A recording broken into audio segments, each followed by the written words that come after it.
이 멍 때리기 피정이라고 이번에 우리 최경남 신부님하고 잠비아 갔을 때도 끝도 없이 펼쳐지는 초원을 보면서 정글숲을 보면서 한 오후 4시부터 저녁 7시까지 그 해가 떨어지는 걸 보면서 그야말로 멍 때리고 있으면 그렇게 행복하더라고요. 이게 멍 때리는 게 행복한 거예요. 그냥 생각하고 뭐 고민하고 뭐 계획하고 뭐 머릿속으로 막 이리 옮기고 저리 옮기고 막 이러면은 스트레스를 너무너무 많이 받아요. 근데 거기 잠비아 가면 조용해요. 그냥 아무것도 없어. 새소리야 하고 태양하고 정글밖에 없어요. 멍 때리는 그런 피정 정말 좋은 시간인 것 같아요. 그런데 샌버나디노가 멍 때리기 참 좋은 데예요. 그래서 지금 여러분들 멍 때리는 장소에 지금 공사를 지금 하고 있습니다. 그래서 여러분들 아마 우리 미국 교우들, 다볼 교우들, 되살림 후원 회원들 그곳에 가 있으시면은 삶이 지쳤을 때, 너무너무 일이 스트레스가 많았을 때 그곳에 한 이틀, 3일 가갖고 멍 때리시기를 바랍니다. 그리고 이제 샘 버나디노하고 몬테나 주립대학의 총장님을 만났습니다. 몬테나 주립, 보통 대학 총장들이 장관급 대우를 받죠. 제가 갔는데 보통 15분 이상 총장들은 시간을 안 내주거든요. 그런데 한국에서 무슨 신부가 왔다고 1시간의 시간을 내주셨어요. 1시간 동안 정말 많은 얘기를 했고, Change the world, 세상을 변화시켜보자 한번 우리 둘이 그렇게 얘기를 했습니다. Change the 잠비아가 아니라 Change the world, 세상을 한번 바꿔보자. 그렇게 의기투합하고 이제 지금 편지를 보내야 되는데 제가 제트래그, 시차, 이 시차를 이번에는 좀 늙어서 그런가 봐요. 제가 나이를 먹긴 먹나 봐요. 옛날에는 뭐 갔다 오고 다음날도 뭐 외부 강의 가고 그랬는데 이제 한국 귀국한 지 보름 됐어요. 보름 돼갖고 이제 어제 최양업 신부님 성주순례하고 정신을 차리고 번외 특강을 찍고 있습니다. 그리고 정말 바로 잠비아로 향했습니다. 먼 여정 가운데 세계에서 제일 가난하다는 에티오피아 아디스아바바 경유가 있어서 하루를 투어할 수 있었습니다.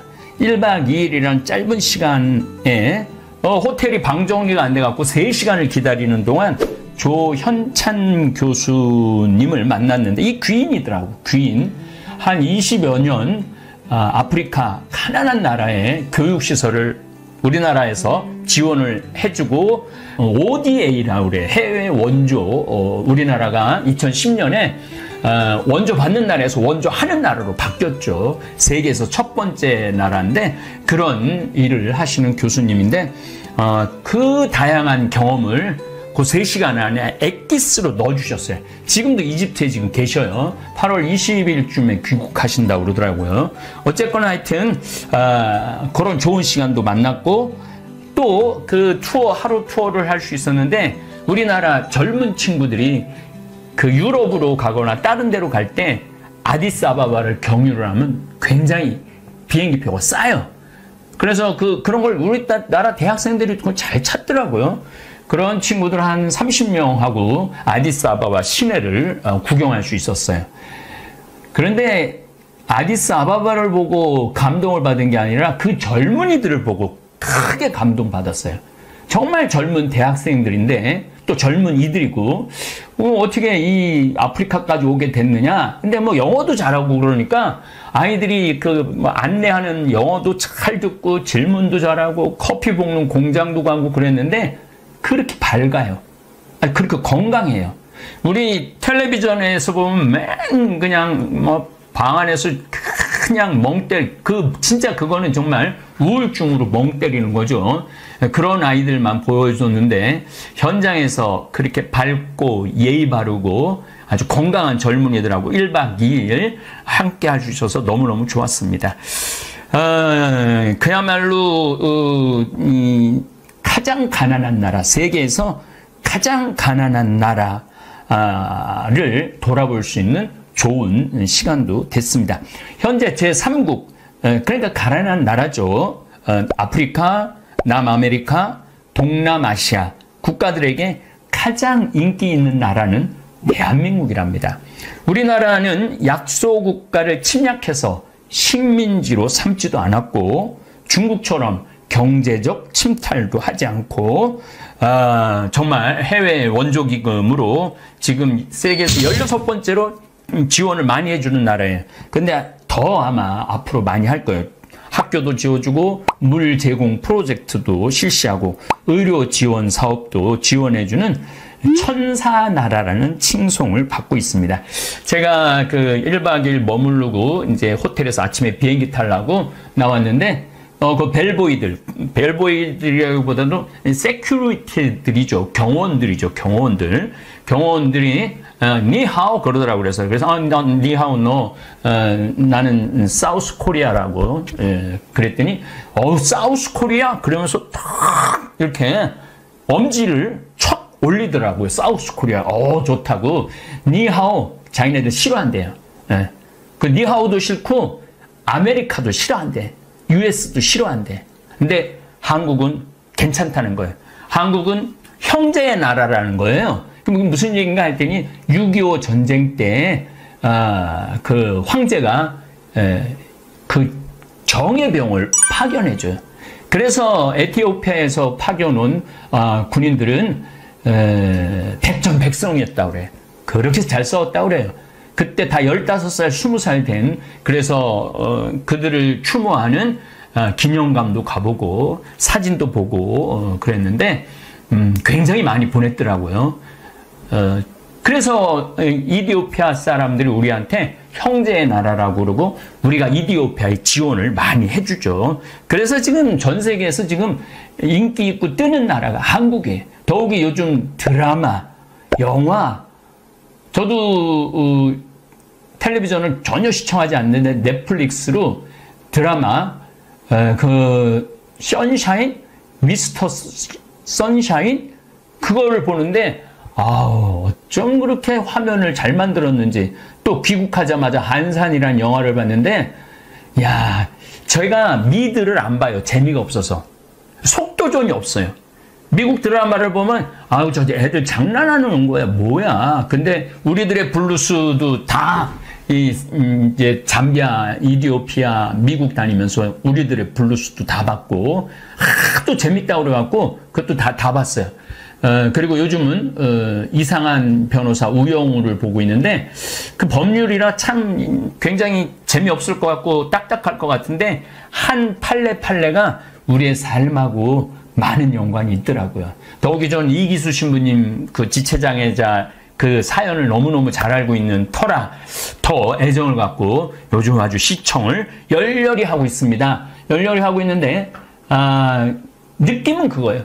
어쩜 저렇게 샷을 잘 잡을까? 어쩜 저렇게 음악을 잘 섞을까? 우리나라 연기자들 어쩜 저렇게 연기를 잘할까? 놀라울 정도로. 그러니까 우리나라 드라마, 우리나라 음악에 지금 전 세계가 아주 매료되어 있죠. 그래서 사우스 코리아, 그럼 다 이거예요. 어딜 가나. 사우스 코리아, 그럼 이거예요. 참, 기분 좋은, 그러한 40일간의 여행을 했습니다. 70년 전 6.25 전쟁 때 국민들 대부분이 신발 없이 맨발로 다니고 길거리에는 우리나라도 거지가 흘러넘쳤어요. 1950년에는. 신발이 어디 있어요, 신발이. 저도 어렸을 때 제 기억으로는 어머니가 검정고무신 사주셨다 그러는데 집신, 아버지가 꽈준 집신 신고 다녔던 세대예요. 놀랍게도. 그러니까 뛰어놀 때는 되게 맨발로 뛰어놀았어요. 동네에서 뛰어놀 때는. 그 신발 놔두고 맨발로 막 뛰어놀고 집에 들어갈 때 이제 신고 들어갈 정도였죠. 근데 그 에티오피아 수도인 아디스아바바 하루 여행을 했을 때 길거리의 반 이상이 거지예요, 거지. 가는 데마다 뭘 굽고 달라고 손 비비면서 먹을 거 달라고, 돈 좀 달라고, 돈 좀 달라고, 배고프다고. 마치 우리 어렸을 때 미국 지프차가 지나가면 김미 초콜릿 그리고 지프차 따라다녔던 시절이 떠오릅니다. 그래도 저는 자존심이 있어서 그런지 미군 지프차 지나가도 한 번도 따라가면서 김미 초콜릿이라는 말은 저는 한 적은 없어요. 애들이 근데 막 바글바글 따라다녔던 그 기억이 났습니다. 그리고 너무 불쌍해요. 그래갖고 호텔에서 빵 5개를 내 가방에다 집어넣고 정말로 빵을 직접 주는 게 제일 나아요. 돈을 좀 뺏기니까. 그래갖고 빵을 5개를 나눠줬던 기억도 납니다. 먹는 게 없으니까 뼈골이 앙상하죠. 거의 저도 뼈골이 앙상하잖아요. 몸의 수준인 굶주림에 시달리는 국민들이 길거리에 흘러 넘쳤습니다. 미국에 가면 내가 미국을 가면 갈수록 한국 참 살기 좋은 나라다 감탄을 합니다. 대한민국이 이제 국가기반시설이나 국민 수준이 미국과 견주어도 하나도 어색하지 않는 내 나라 대한민국 생각하면 가슴이 벅차오릅니다. 전 요즘 다볼사이버 교우들하고 만날 기회가 몇 번 있었어요. 6월 6일 날 다볼사이버 성당 설립 1주년 미사 때 그 교우들의 행동 하나하나, 말 하나하나, 또 나를 찾아오는 초등학생들도 얼마나 예의가 바르고 아이들이 자신감이 있는지. 또 8월 19일 최양업 신부님 성지순례 시작을 했습니다. 18분의 교우하고 청전동, 서부동 우리 교우들하고 40분이 순례를 했는데 대화를 들어보면요 수준이 정말로 높아요. 수준이 높은 거가 제 영향도 좀 있는 것 같아요. 제 강의를 달달달달 외우더라고요. 쓴 것만 내 돈이야. 내 인생의 주인공은 나야. 선물을 나한테 해줘야 돼. 남한테 기대면 안 돼. 이런 말이 아주 자연스럽게 이렇게 나오는 걸 보면서 저 역시 좀 내가 한 30년 동안 그렇게 강의 다닌 보람이 좀 있구나. 그런 생각을 합니다. 대한민국 생각하면 자랑스러운 일이 한두 가지가 아니죠. 잘 발달된 도로망. 제가 어렸을 때가 뭐예요? 어렸을 때도 뭐 마찬가지지만 경부고속도로 다닐 때, 또 평택 비전동 본당신부 27년 전에 본당신부 다녔을 때 4차선이었어요. 근데 이제 10차선으로 늘어났어요. 27년 만에. 그런 걸 보면서도 가슴이 뿌듯하죠.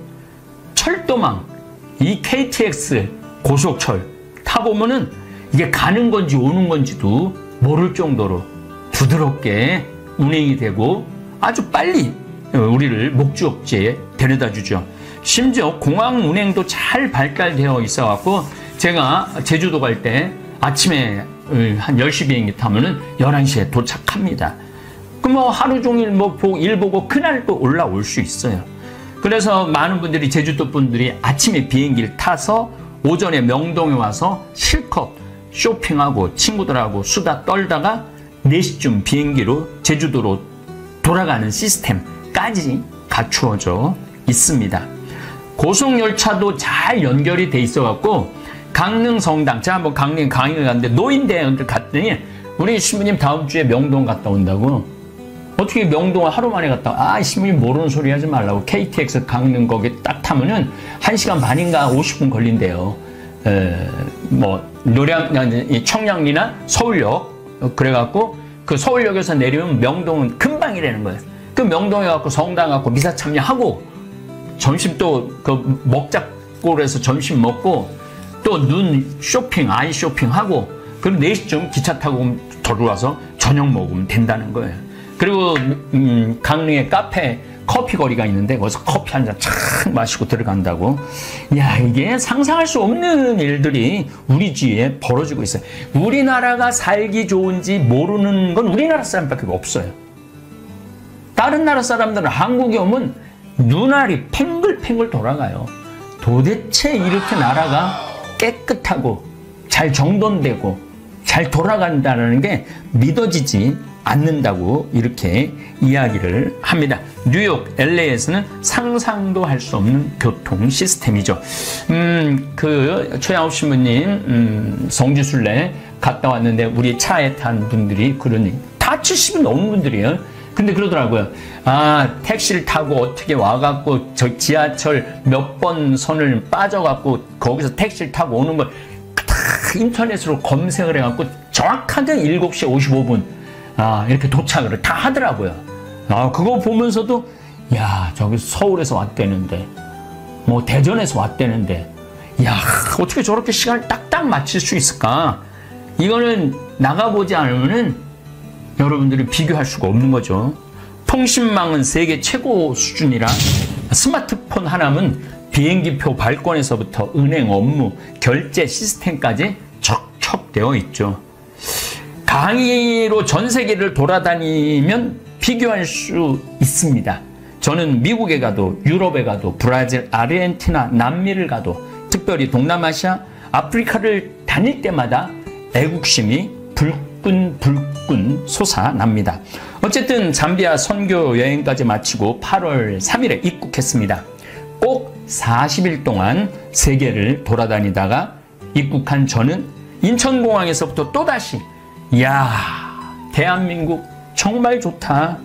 입국장을 통과할 때 1분이 안 걸려요. 그냥 통과해요. 그냥 통과해요. 그리고 사진 여기다가 입국할 때 QR코드만 딱 들이대면은 그냥 통과가 돼요.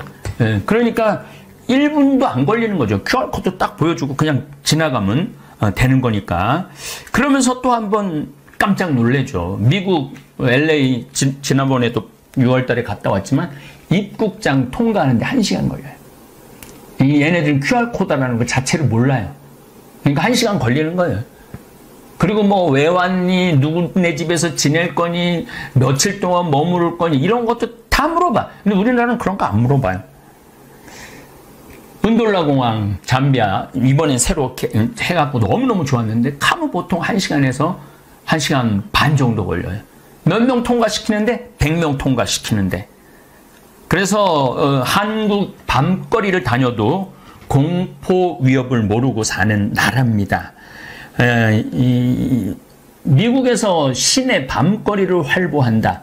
그리고 완전 시내, 관광 시내가 아니라 한 블록 넘어선 미드타운 시내를 밤거리를 활보한다. 이거는 뭐 총 항상 이 목에 들이댈 각오를 하고 다녀야 되는 거예요.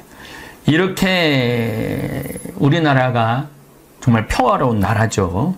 그래서 우리 미국 나를 그렇게 따르고 나를 하는 일에 협조하고 정말 다정다감한 우리 미국 교우들하고 가끔 싸울 때가 있어요. 내가 미국이 뭐냐, 한국이 살기 최고다, 신부님 믿기지 않습니다. 뭐가 그렇게 한국이 좋다고 해. 세계 최고 미국인데 니네들 몰라 사는 소리지. 한국 한번 와봐라. 진짜 내가 한국을 한번 오면은 다 기절시켜 줄 수 있어요. 네. 저는 사실은 뭐 명동이라든지 코엑스 거리라든지 또 123층 롯데타워도 가서 밥도 먹어봤죠. 그런데 잘 몰라요. 저도 잘 모르는데 그 친구들이 오면은 내가 기절시켜 줄 수 있어요. 그래서 내가 계속 오라고 그러는 거예요. 기절시켜 주려고. 대한민국의 그 아름다움, 잘 갖춰준 시스템. 어쨌든 저는 40일간의 여행을 중간에 코로나가 걸렸어요. 미국 몬태나 가면서 비행기 마스크 쓰는 사람이 한 사람도 없는 거예요. 그냥 나만 열심히 썼는데 어떻게 밥 먹을 때 이걸 벗을 수가 없잖아요. 그래갖고 걸려갖고 한 일주일 3일 갈갈갈거리고 3일은 뭐 격리하면서 일주일 만에 그냥 끝났는데 어쨌거나 하여튼 미국에 가서 하여튼 코로나도 걸렸어요. 그리고 이렇게 40일 만에 한국에 이렇게 들어왔어요. 이게요 40일 정도 있다가 한국에 들어왔을 때 그 한국을 다시 보게 되는 게 있어요. 저는 1년 6개월 동안 텔레비전 시청을 안 했습니다. 더욱이 뉴스 시청은 더더욱 안 했습니다. 그래서 1년 6개월 왜 안 했는지 여러분들 알 거예요. 대통령 선거를 10개월 했잖아요. 그때부터 안 한 거예요. 지금까지. 대통령 선거 때 윤석열 후보가 무슨 이야기를 했는지, 이재명 후보가 무슨 정책 비전을 제시했는지 거의 전혀 몰랐습니다. 이 후보들 말하는 소리를 들으면 들을수록 내가 바보 되는 것 같고 또 화가 치밀러 올라 차라리 내 마음의 평화를 위해서 텔레비전 시청을 끊어버렸습니다.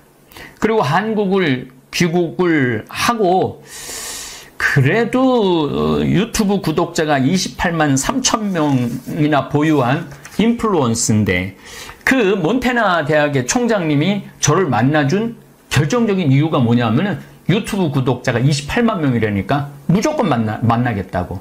그게 그렇게 파워가 세더라고요. 바깥에서는 위력이 어마어마하더라고요.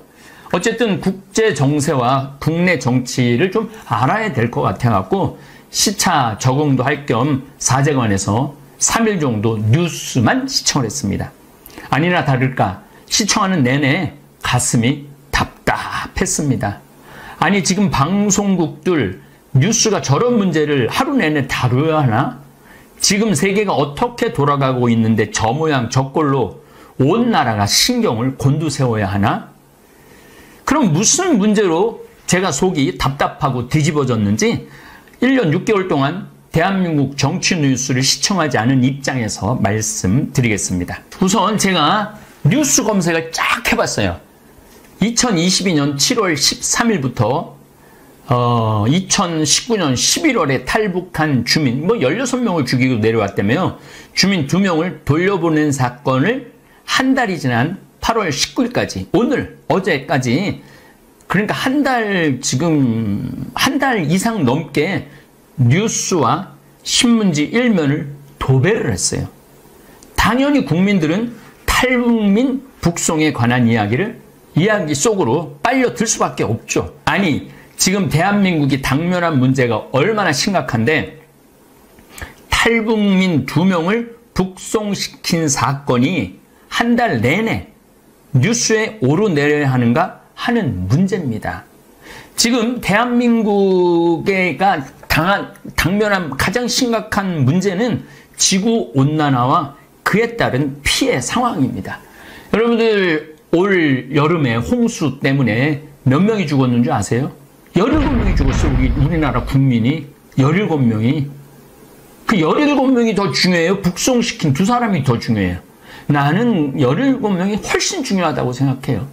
그래서 왜 이렇게 홍수가 나고 지금도 파리가 지하철이 난리가 나고 이 데스밸리라고 이 LA에 있는 그 모하비 사막이 있는데 비가 와갖고 홍수가 나고 전 세계가 빙하가 잠실체육관 200개인가 300개짜리 빙하가 3일 만에 녹고 스페인하고 포르투갈은 산불이 나고 서유럽도 작년에는 독일 같은 경우 3일에 2m가 왔어요. 비가. 2m, 3일에 2m면 여기 천정 있는 데까지 비가 온 거예요. 3일에. 그 지역에. 그래갖고 수천 명이 죽었잖아요. 지금 우리 뉴스 보도 매체가 다뤄야 되는 건 매일매일 지구온난화에 대해서 다뤄야 돼. 그리고 지금 유럽이나 이런 나라들은 에너지 절약해야 된다. 그래서 어떻게 하면 석유를 들 수 있냐, 차량을 덜 운행을 할 수 있느냐, 이런 운동을 하고 있어요. 근데 우리나라는 그런 얘기 온데간데 없고 그냥 탈북 주민 북송시킨 얘기로 청와대를 뒤집고 서로 발표를 하고 그런 모습을 보면서 뭐가 중요한디 시방 중요한 것들을 정치인들이 길을 잃어버리고 있는 것 같아요. 2030년 이제 7년 남았습니다. 지구 종말의 끝을 볼 것이라고 제가 작년부터 강의를 했습니다. 올해는 이제 완전히 제가 귀국을 했으니까 더 많이 얘기할 거예요. 얼마나 지구가 지금 1초에 원자탄 5개, 히로시마에 떠진 게 5개인가 30개가 터지는 그런 열량을 지금 내고 있다는 거예요. 그냥 1초에. 그러니까 수도 없는 원자폭탄이 지금 우리 주위에서 터지고 있는 거예요, 지금. 그러게 매일 다뤄져야 되는 문제지. 북송 주민 2명, 그것도 3년 전 2019년 11월 17일인가 7일 날 한 거를 지금 뒤집어 내갖고 온 나라를 국민들 관심을 거기다 집중시키니 얼마나 지금 한심한 정치 형태를 보이는지 모르겠습니다. 인류 역사를 만년이라고 본다면 뭐 길게는 100만 년이라도 볼 수 있지만 만년으로 본다고 쳐도 종말식의 지침은 1초 내지 2초밖에 남아있지 않습니다. 정말 우리가 정말 위험한 상황에 와 있어요. 지금 텔레비전 뉴스에서 지구온난화에 대해 매일 매순간 붕괴 현상을 보여주고 전문가들이 나와서 강의를 하고 국민들은 어떤 대피를 해야 하는지 뉴스, 인터넷, 신문지상에 올라와야 합니다. 그런데 그런 것들이 먼저 올라오지 않고 엉뚱한 문제들이 먼저 올라와요. 그 개인 이번엔 저 장관이 누가 됐는지 후보가 누군지 어떻게 임명됐는지 하나도 몰라요. 알아야 될 필요가 없는 게 아니 새 정부가 꾸며졌으면 사람을 골라야 되잖아요. 사람을 고르면 어떻게 완벽한 사람을 고를 수가 있어요. 아마 내가 장관 후보에 올라가도 난 금방 낙마할 거예요. 저 자신도. 그러니까 일단 장관 후보가 됐으면 좀 믿어주고 임명에 동의를 해주고 빨리 일을 할 수 있도록 그래야지 나라가 돌아가게 돼야 되는데 이쪽 정치인이나 저쪽 정치인이나 똑같아요. 지난 정권 때도 야당에서 물고 뜯고 그랬고 이번에는 또 야당에서 물고 뜯고 똑같아. 뭐 누가 잘났고 누가 못났고 할 것도 하나도 없어 보면은 저는 이번 홍수로 가축이 10만 마리가 폐사가 됐다고 그래요. 집이 유실된 경우가 15,000채라고 그래요. 제가 이 성지순례 가느냐고 이번에 충청도를 돌았는데 피해가 보통 심각한 게 아니더라고요. 그냥 우리 동네도 인삼밭 7년짜리 인삼밭이 싹 다 쓸려는 애가 있어요. 그분은 아마 미칠 거예요. 7년 동안 농사가 한순간에 다 날아갔으니 이런 곳에 정치인들이 쫓아가보고 위로해주고 대책을 세워야 되는데 이게 뭐 남의 일처럼 지금 하고 앉아있으니 참 안타까워요. 알프스 빙하가 녹아 홍수로 마을 산마을이 하루아침에 사라진 사건. 북극 빙하가 녹아서 1만 년 전에 멸종된 매머드가 아주 쌩쌩하게 살아있는 그대로 발견된 사건.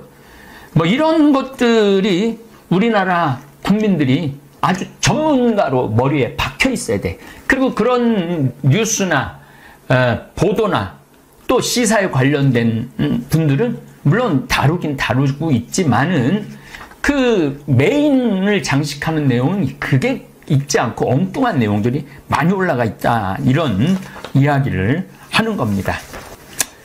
우리나라가 또 당면한 문제는 우크라이나와 러시아 전쟁입니다.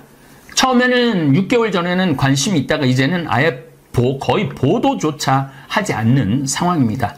우크라이나와 러시아 전쟁으로 에너지 전쟁이 동시에 일어나고 있습니다. 1배럴, 한 156리터 정도 되죠.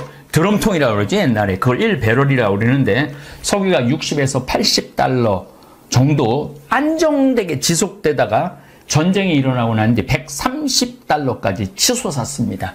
그래서 우리도 1리터에 2,000, 제가 40일 전에 나갈 때 2,100원까지 보고 나갔거든요. 근데 지금 1,700원으로 떨어졌어요, 많이. 그래도 계속 왔다 갔다 할 거라는 거예요.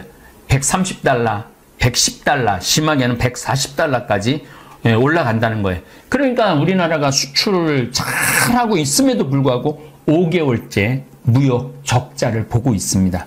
수출 주도 국가인 대한민국의 최고 빨간불이에요, 지금. 8월 1일부터 10일까지만 해도 77억 달러 무역 적자를 보이고 있어요. 물건을 그렇게 잘 팔고 있는데도 무역 적자를 보이고 있는 거죠. 그렇다면 정치 지도자들이 온 신경 쓸 일은 에너지 절약이에요. 석유 에너지에서 신재생 에너지 개발에 온 나라가 힘을 모아야 되고 그런 운동이 각 단체에서 이번에 저도 아프리카 가고 신학교 또 선교 세타 전부 다 태양광으로 다 바꿨어요. 샌버나디노도 태양광으로 다 갈 거예요. 그리고 문경도 태양광으로 많이 갈 거예요. 그래서 태양광으로 거의 많이 바꿀 거예요. 이제 탄소 중립 이거 2030년 지나고 나면은 경제 자체도 완전히 바뀔 거예요. 세상은 완전히 바뀌고 있는 거죠. 여기서 한 가지 우리가 알지 못하는 덫이 있는데, 신문 지상에서 노출되는 제목에 따라 국민들은 이리 흔들리고 저리 흔들릴 수 있습니다. 네이버나 다음 헤드라인 뉴스, 또 이 유튜브를 보면은 신문을 계속 넘겨주면서 신문의 헤드라인을 설명을 해주죠. 이런 뉴스들을 보면은 국민들은 그쪽으로 관심이 갈 수밖에 없어요. 그래서 TV 시청을 안 하는 게 오히려 현명하게 사는, 바보같이 안 살고 현명하게 사는 거죠. 오늘 헤드라인 뉴스를 한번 뽑아봤습니다. 다음에서 뽑아봤습니다. 선거법 위반 혐의 박형준 부시장 1심 무죄. 김기춘 세월호 보고 답변 조작. 4년 만에 뒤집혀. 36세 영총리 광란의 섹시춤. 가처분 폭탄 던진 이준석의 여 부글부글. 너 죽고 나 죽자식. 경찰학교 졸업식 윤 김건희 여사 흉장 달아주고 엄지척. 역풍 맞은 젤렌스키 국민 이탈 경제 손실 탓 러침곡 미리 안 알려. 정의 개발자만 곤란했다 현대차가 꾸리는 조직의 정체. 하와이 유튜브 찍다 칼 들고 협박 정창욱 셰프. 양쯔강까지 말라버린 중 올해 첫 국가 가문 경보. 이거 아주 중요한 문제죠. 이런 것들은. 근데 우리가 이걸 헤드라인 뉴스를 장식할 만한 내용, 굳이 무슨 유튜브가 칼 찔른 걸 이런 데 올려놓을 필요가 있는가?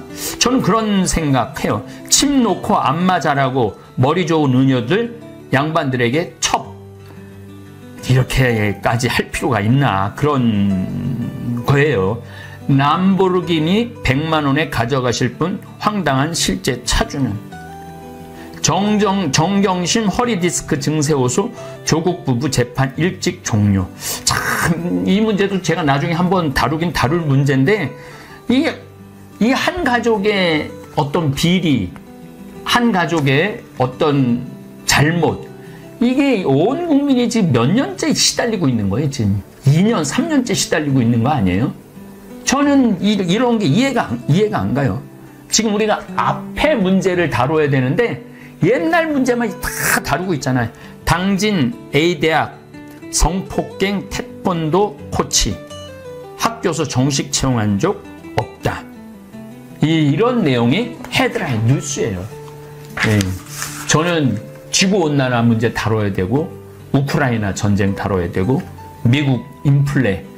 그래서 어쨌든 대한민국이 지금 직면한 문제는 어느 후보 장관 비리가 아닙니다. 미국의 인플레이션을 따라갈 수밖에 없는 한국 경제, 비트코인, 가상화폐로 피해를 보는 젊은이들, 인구 절벽, 이거는 매일 다뤄야 되는 문제예요. 애 안 낳는 거. 그냥 우리나라는 그냥 급격하게 일본처럼 망해가는 거예요. 그래서 제가 평화방송하고 얘기할 때 첫 애 낳으면 한 달에 200만 원씩 줘야 된다.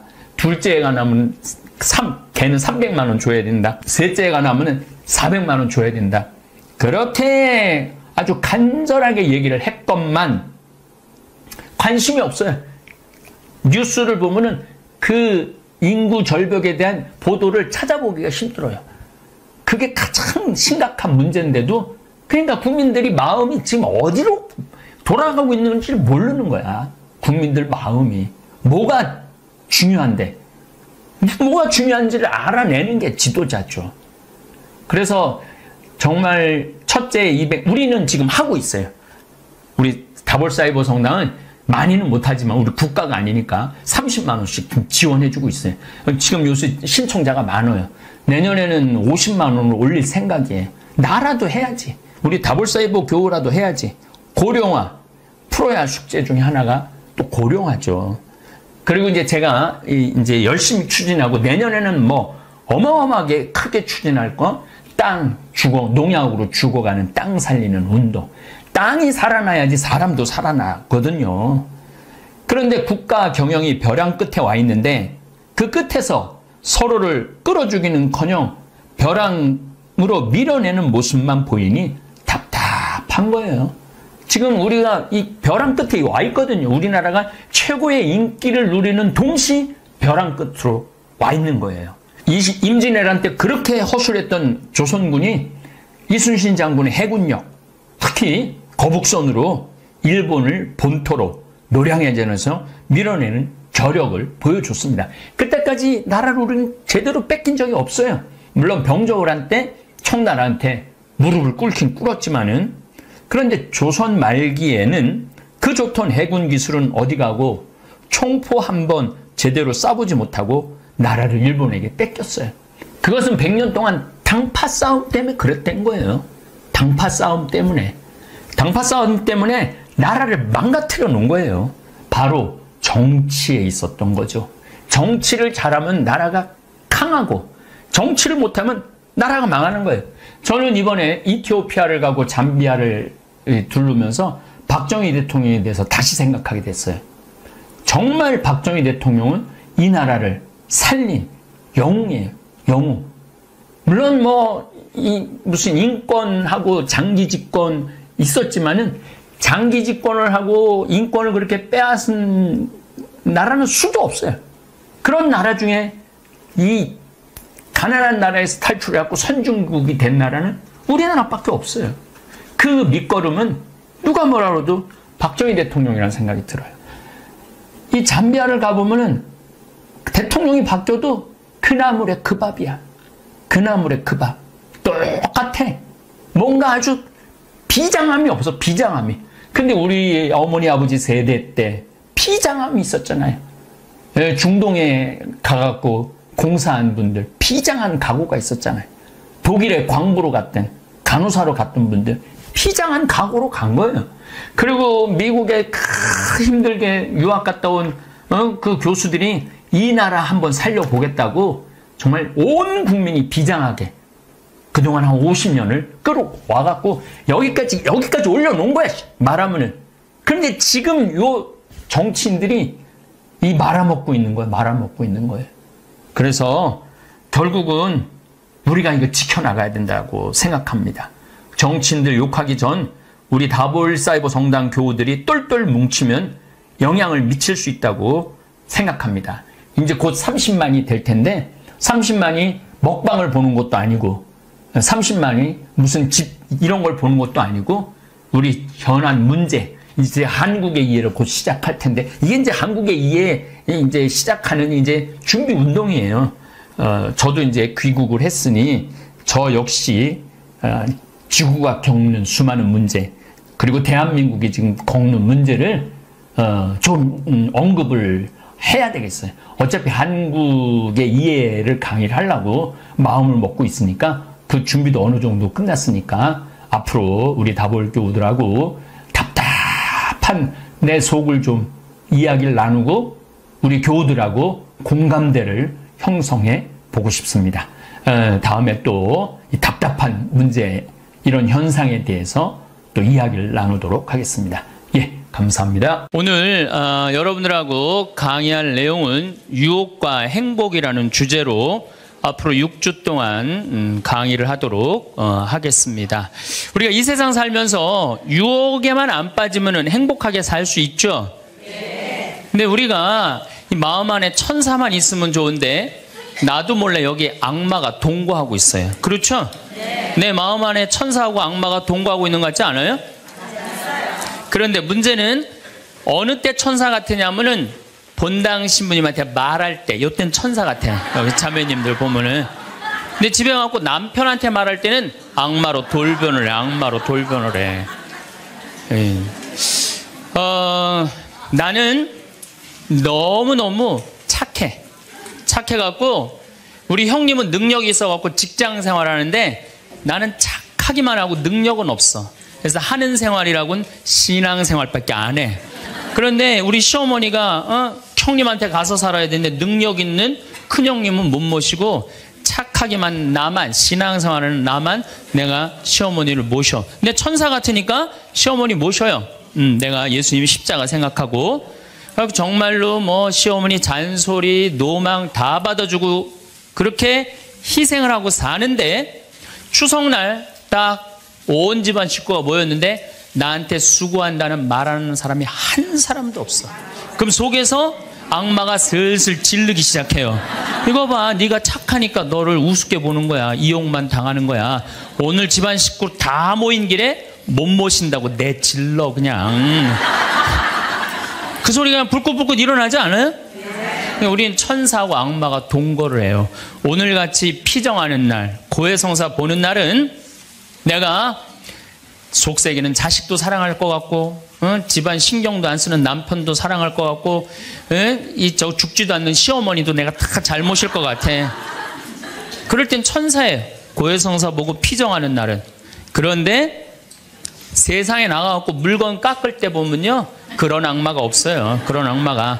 또 뭐 경품 행사로 공짜로 뭐 준다 그러면요, 하나라도 더 받으려고 달겨드는 거 보면은요, 이건 뭐 정말 악마가 따로 없어요. 보면은 악이 다툼을 해요. 보면은. 그래서 우리 마음 안에는 천사하고 악마가 항상 동거를 해요. 근데 여러분들, 우리만 유혹을 받고 사나요? 예수님은 유혹 받으셨어요? 안 받으셨어요? 받으셨어요. 40일 동안 단식하시고 난 다음에 너무 배고프셨어요. 너무 배고프셨을 때 악마가 짠하고 나타나갖고, 당신 배고프지? 배고프니까 이 돌더러 빵이 되라고 그래요. 이거 황당하고 어처구니 없고 불가능한 유혹이에요. 돌이 어떻게 빵이 되겠어요?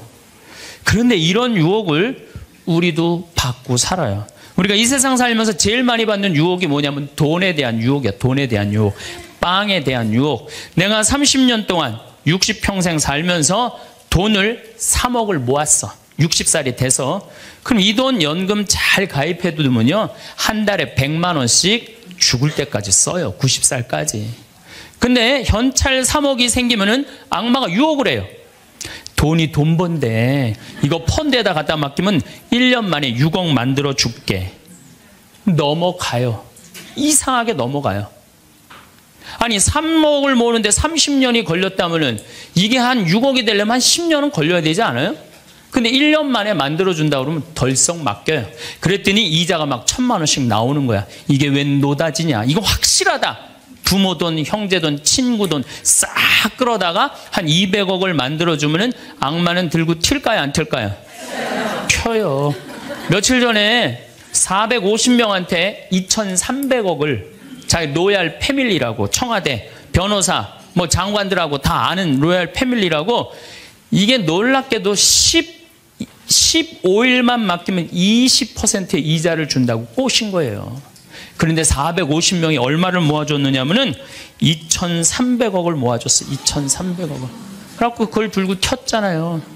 여러분들, 1 더하기 1은 2입니다. 1 더하기 1은 절대 10이 아니에요. 근데 우리는 욕심이 있어요. 내 재산이 1 더하기 1인데 2여야 되는데 10이길 바래요.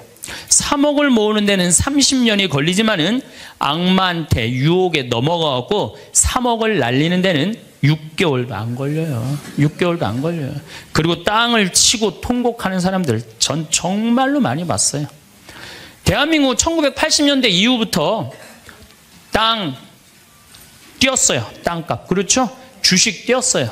그래갖고 대한민국은 1 더하기 1은 2가 아니었고 1 더하기 1은 10이었고 1 더하기 1은 100이었어요. 어떤 사람은 1 더하기 1은 1000도 됐어요.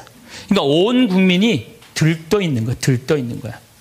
나도 1 더하기 1이 뭐가 될 수 있다? 100도 될 수 있고 1000도 될 수 있다. 이런 생각을 해요.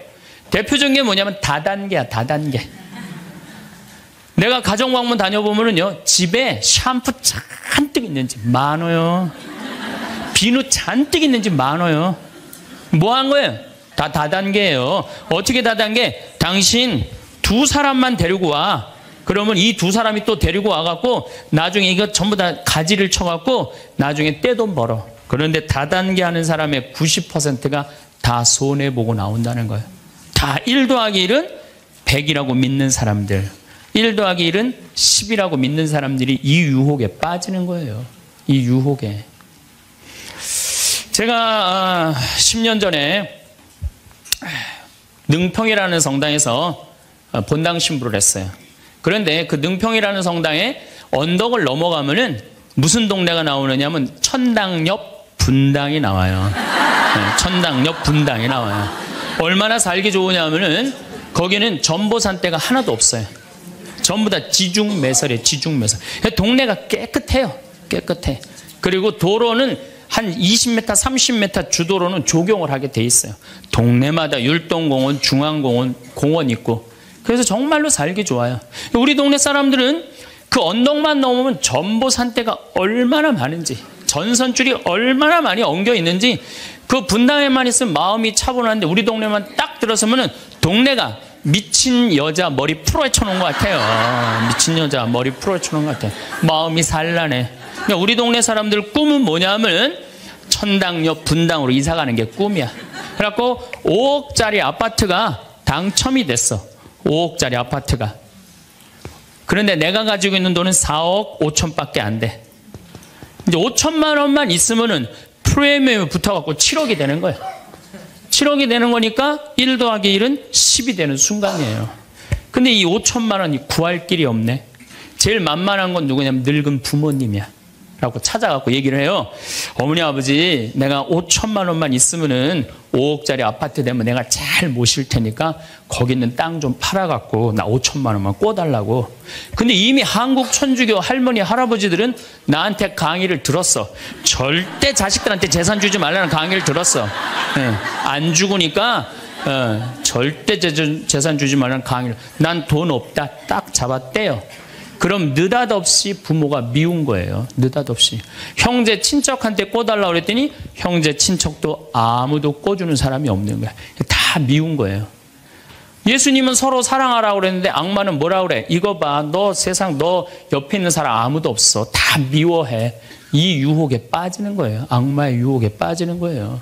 근데 마음 하나만 바꾸면 얼마나 행복한지 몰라요. 우리 능평은 뭐 조금 전선줄 있다 하더라도 경치 좋고 공기 맑아요. 아주 좋아요. 그리고 분당에서 살려면은요, 거기에 수준 맞추려면요, 피곤해서 못 살아요. 근데 능평은 32평 아파트가 2억 5천이야. 2억 5천이니까, 이 2억 5천짜리 아파트 사고 얼마가 남아요? 2억이 남아요. 이거 갖고 맛있는 것도 사 먹고, 여행도 다니고, 어려운 사람도 도와주고, 얼마나 좋아요. 근데 우리 인간은 이걸 못해요. 내가 가만히 보면은요, 9개 가진 사람은 10개를 채우려고 이 하나만 더 모으면 10개가 돼. 9개 쓸 생각을 못하고 이거 10개 채운다고 하나 모으다가 죽는 사람들 많이 봤어요, 나. 99개 가진 사람은 100개 채우려고 어떻게? 이 하나를 더 모으려고 99개 쓰지도 못하고 죽는 사람들 많이 봤어요, 저는.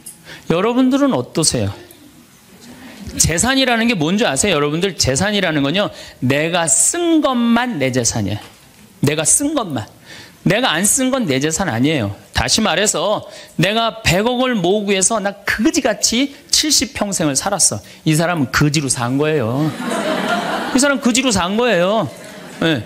그런데 내가 모은 거 갖고 정말로 알뜰하게 뭐 여행도 다니고 맛있는 것도 먹으러 다니고 뭐 즐겁게 살았어. 이 사람은 재산 제대로 쓴 사람이에요. 그 다음에 죽을 때 그래도 종교기관에 기부나 하고 이런다면은 다행인 사람이에요. 근데 그냥 재산 그냥 이 100억을 주체를 못하는 사람들, 그러다가 죽는 사람들. 루카복음 12장에요. 부자가요 엄청난 풍년을 맞이해요. 이거 나눌 생각을 안 하고 자기를 위해서 창고를 크게 줘요. 그리고 영혼한테 얘기해. 너 이제 편안하게 살아라. 그러니까 하느님이 뭐라 그래요? 이 어리석은 자야, 오늘 밤이 네 영혼이 떠나는 날이다. 너한테는 그렇게 잘 쓰면서 하느님한테 인색한 자의 끝이 이렇다. 재물을 어디다 쌓아둬라? 하늘에 쌓아둬라. 제가 제일 열받을 때가 언제냐면은 97년, 98년 IMF 터졌을 때. 이때 막 우리 교우들 20억, 30억 막 날렸어요. 그래서 술이 그냥 떡이 돼갖고 와서 나한테 뭐라 그러냐면, 신부님 이렇게 허무하게 날아갈 줄 알았으면 신축금이라도 많이 낼 걸 그랬다. 제일 열받을 때. 그럴 줄 알았으면 미리 해지. 왜 날리고 와서 나한테 그래. 열심히 산 사람들이 실패하고 울면은 동정이 가는데요. 땅 투기하다가, 주식 투자하다가, 노름하다가, 이거 재산 날리고 와서 눈물 흘리고 자기 고통스럽다고 얘기하는 사람한테는요, 동정이 안 가요. 열심히 살다가 실패한 사람한테는 정말로 동정이 가는데, 주식 투자하다 돈 다 날리는 사람들 동정이 안 가요. 여러분들, 주식 투자를 하려면은요, 재산 우리 95% 투자자들이 다 실패해요. 왜 그런 줄 아세요? 1년 만에 샀다 팔았다 그래요. 워렌 버핏이라는 사람은 미국 최고의 부자예요. 지금 60년 동안 거의 주식을 했는데 610억 달러를 벌었어요. 주식으로만. 근데 그 사람은 한번 주식을 사면은 최소한 5년, 10년, 20년까지 그냥 쥐고 있는 거예요. 그러니까 돈을 버는 거야. 근데 우리는 그냥 얼마 전에 잠깐 무슨 경제 뭐 방송을 보니까 3개월 만에 15% 내는 수익 방법, 그런 건 없어요. 1 더하기 1은 2지 1 더하기 1은 10이 절대 아니에요. 근데 우리는 그렇게 착각하고 사는 거예요. 그런 기대 속에서. 아프리카에는 원숭이 잡는 비법이 있어요. 어떻게 원숭이를 잡느냐 하면은 항아리 이렇게 만들어 놓고 주둥이, 원숭이 손이 들어갈 만한 주둥이를 만들어 놔요. 그 여기에다는 자갈을 잔뜩 넣어 놔요. 그리고 여기다 바나나를 딱 놔요. 원숭이가 지나가다가 웬 바나나, 그리고 딱 바나나를 잡아요. 잡으면은 주먹이 커지는 거야. 바나나만 놓으면은 손이 빠지는데 잡은 바나나는 놓기 싫은 거야. 그러니까 이 무거운 항아리를 들고 이놈의 바나나 왜 안 빠지냐, 하루 종일 뛰어다니는 거야. 저녁에는 지쳐갖고 움직이질 못한대요. 그러면은 그 원숭이를 잡아서 먹는다는 거예요. 그런데 지금 여기 있는 여러분들 가운데서도 그 바나나를 못 놓고 계신 분들 많습니다, 지금. 네? 지금 땅을 쥐고 이러지도 못하고 저러지도 못하고 괴로워하는 사람들 많아요. 주식 사놔갖고 그냥 이러지도 못하고 저러지도 못하고 전전긍긍하는 사람들 많아요. 지금 놀 때예요. 노름에 빠져갖고 그거 원금 찾는다고 뛰어다니는 사람, 지금 놓으면은 제일 행복해요. 지금 놓으면 살 수 있어요. 그런데 우리는 그거를 못하는 거예요. 그거를. 욕심을 이용하는 거예요. 악마가 우리를 왜 유혹할 수 있는 것 같아요? 우리의 욕심을 가지고 이용을 하는 거예요. 사기 치는 사람도 1 더하기 1은 100이라고 그러면서 홍보를 하죠. 유혹을 해요. 근데 1 더하기 2는 2라고 믿는 사람은 절대 유혹이 안 빠져요. 근데 1 더하기 1은 100이 되기를 바라는 사람은 그 어처구니 없는 악마의 유혹에 빠진다는 거예요. 난 말할 거 없어요. 내가 그러니까. 내가 여기 생태마을 시작할 때 15년 전에 돈이 한 푼도 없었어요. 그래갖고 우리 교구 70세 원로 신부님한테 찾아갔어요. 김창린 필립보 신부님. 여기가 필립보 생태마을이죠? 그 신부님 찾아갔어요. 신부님, 내가 우리 교우들 앞으로 이제 주 5일째가 곧 될 텐데 우리 교우들을 쉴 수 있는 생태마을을 짓고 싶습니다. 토요일날 일요일날 와서 피정도 하고 기도도 하고 쉴 수 있는 공간을 짓고 싶습니다. 그랬더니 신부님이 너 어쩜 그렇게 시간을 잘 맞춰서 왔냐는 거예요. 무슨 소린가 했더니 당신이 은퇴하면 살라고 땅을 수원에다 사뒀는데 그게 개발지가 된 거야. 근데 보상비가 14억이 나온 거예요. 근데 신부님이 그때 이런 말씀을 하시더라고요.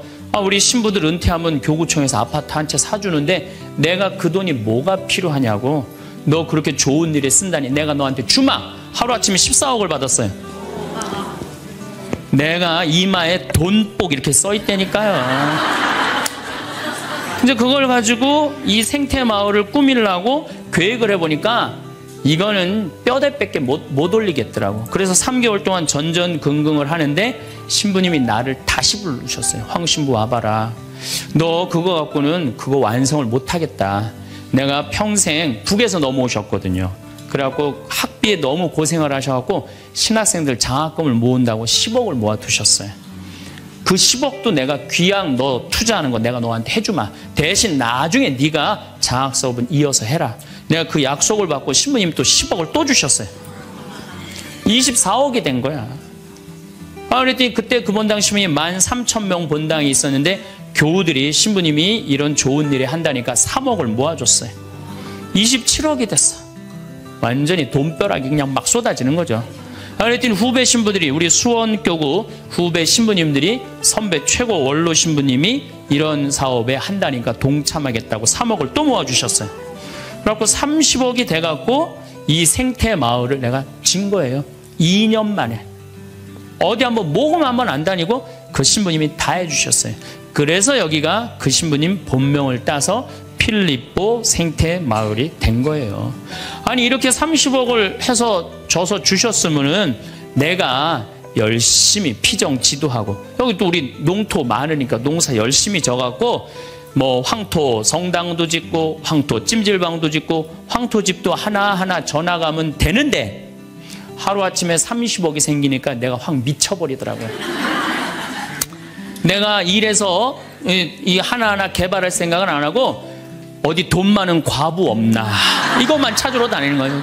돈 많은 과부 없나. 이 미친 거죠, 제가 보기에는. 그래갖고 1년을 돈 많은 사람만 찾아다녔어요. 그것도 33, 4살밖에 안 된 새파란 신부가. 얼마나 이거 황당한 일이에요. 나도 1 더하기 1은 100이라고 생각을 한 거죠. 근데 그렇게 1년을 따라다녔는데 이게 또 부자들이 특징이 있어요. 도와줄 것 같으면서도 안 도와주고, 안 도와줄 것 같으면서도 도와줄 것 같이 말하고. 미치겠더라고요. 내 마음 안에 평화가 하나도 없더라고요. 그런데 사도 바오로가 데살로니가 후서 3장 6절서부터 10절까지 내 머리를 한 대 때렸어요. 일하기 싫은 사람은 먹지도 말아라. 나는 교회에 주님의 말씀을 전하지만 성도들한테 피해를 주기 싫어서 밤낮으로 일을 했다. 금을 짜는 일을 했다 이거예요. 그래, 내가 열심히 농사 짓고 된장, 간장, 고추장, 청국장. 우리 콩 있으니까. 여기 또 지역 주민들하고 콩 계약 재배하고. 그렇게 하면 되지. 그래갖고 그때부터 벌써 14년 전이네요. 그때부터 된장, 간장, 고추장, 청국장, 김장, 농약 안 친 걸로 김장하고. 요즘은 또 청국장 가루 이거 아주 너무너무 좋아갖고 오늘도 벌써 2가마를 띄웠는데 다 팔렸어요. 그러니까 내가 이걸 한 첫 해는 판매액이 1억이었는데 작년에는 17억이에요. 너무 즐거운 거예요, 사는 게.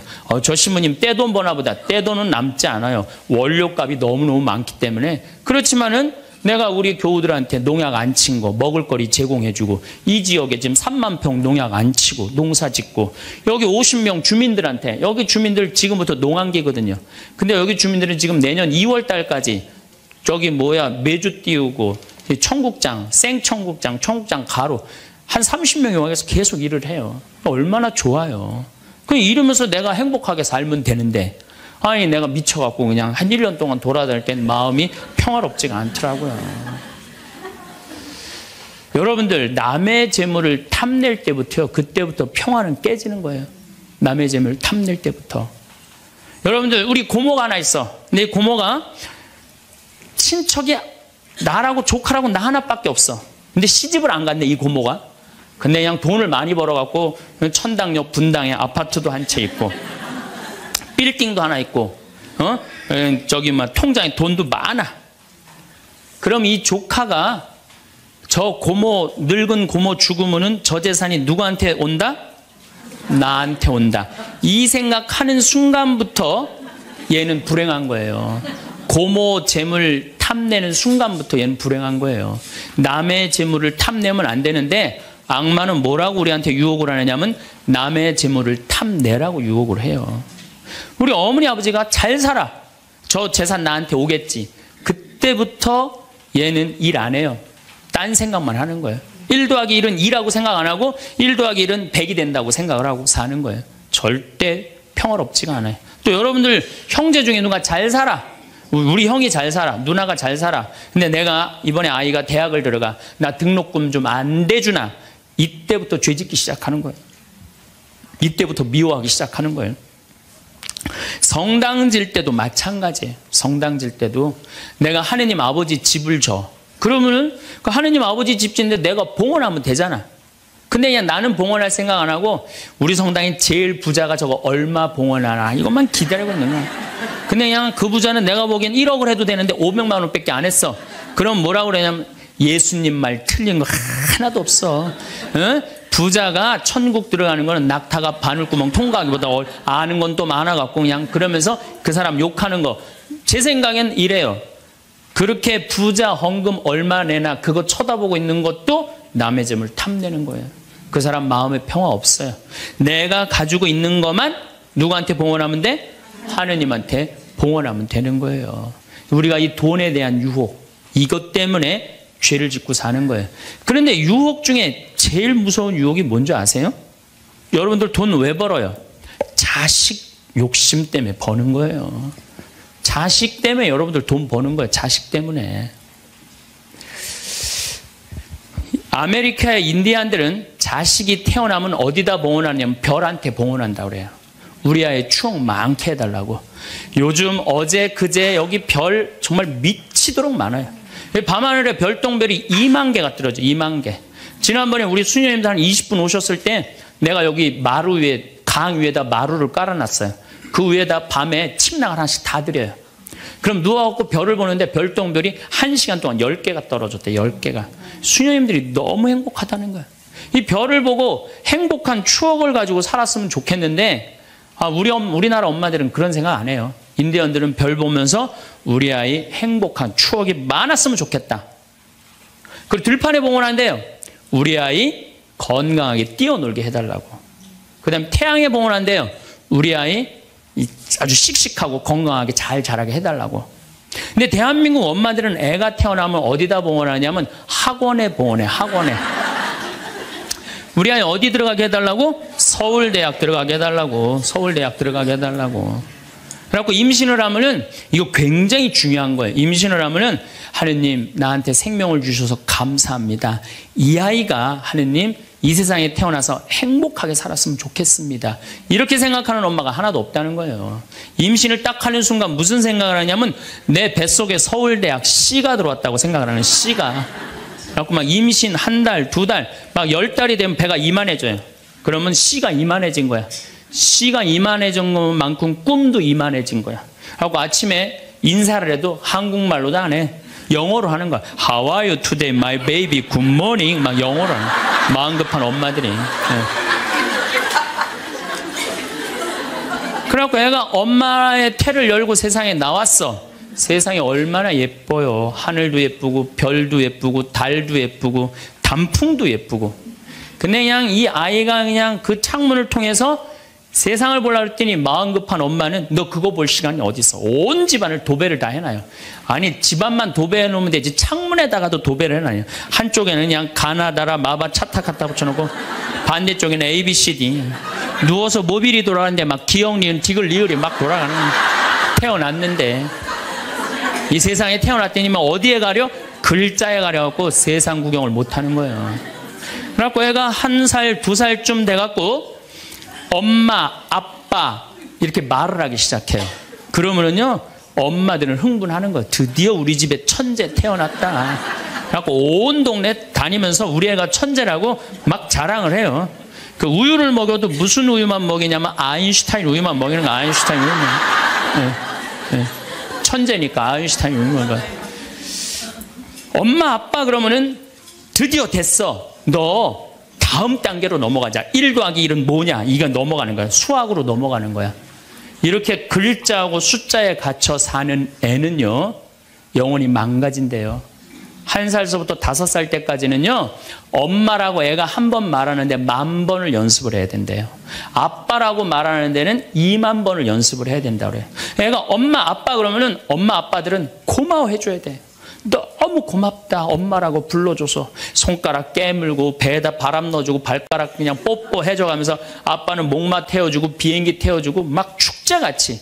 그러면은 이렇게 부모님이 엄마 아빠가 끌어안아주고 뽀뽀해주고 스킨십을 해주는 애들은 이런 생각을 한대요. 이거 봐라. 세상은 한번 살아볼 만한 데네. 저렇게 엄마라고 말 한마디 했는데 저렇게 좋아하고 감격을 하네. 그런데 1살서부터 5살 때까지 엄마 아빠 그랬더니 다음 단계 1 더하기 1은 뭐야? 이거 넘어가는 애들은요. 나중에 커서 컴퓨터 중독, 알코올 중독, 그 다음에 사춘기 때 무표정, 무반응, 무감동. 여러분들 자녀들 중에 사춘기 해갖고 엄마 막 이렇게 쳐다보고 있는 애들 봐요 안 봐요?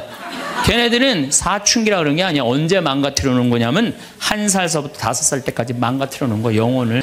구석기 시대에는 효도라는 개념이 없었습니다. 짐승 잡아먹고 열매 따먹던 시절이라 막 돌아다녔죠. 그리고 동굴에서 살거나 계속 이동을 해야 했습니다.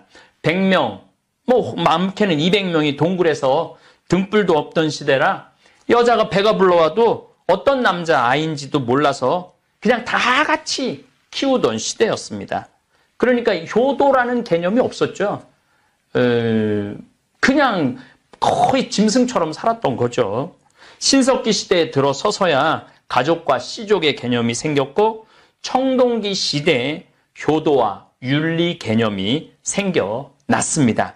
여러분들 뭐 요셉 얘기 잘 알죠? 이집트로 끌려간 꿈쟁이 요셉이 아버지 이제 뭐 7년 감으로 갖고 올 때 막 온 가족이 통곡하고 울었다. 그런 이야기 여러분들 창세기에서 읽으셨을 거예요. 그게 바로 청동기 시대, 청동기 시대. 청동기 시대는 모세가 또 이집트를 탈출하고 다윗과 솔로몬 시대라고 생각하시면 됩니다. 우리나라는 고조선 시대에 해당하죠. 예수님이 왜 2000년 전에 오셨는지, 왜 하필이면 2000년 전에 오셨을까? 이거는 우주 생성, 태양계 탄생, 지구 탄생, 공룡이 뛰어다니던 쥐라기, 백악기, 2억 년 전 얘기입니다. 가깝게는 구석기, 신석기, 청동기, 철기 시대를 이해해야만 왜 예수님께서 2000년 전에 오셨어야만 했는지를 이해할 수 있습니다.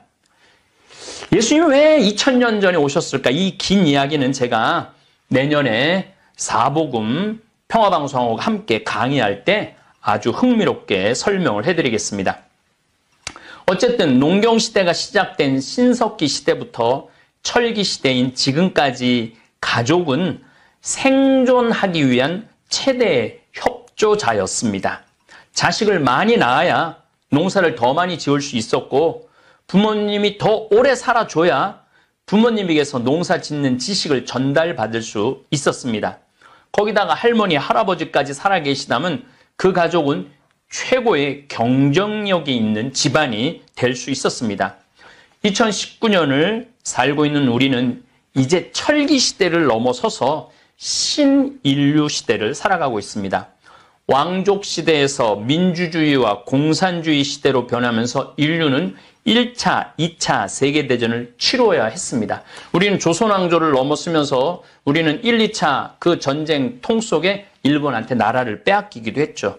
또 나라를 빼앗기고 광복을 하고도 대한민국은 민주주의, 공산주의 진영에 양쪽으로 갈라져서 6.25라는 끔찍한 전쟁을 겪어야 했습니다.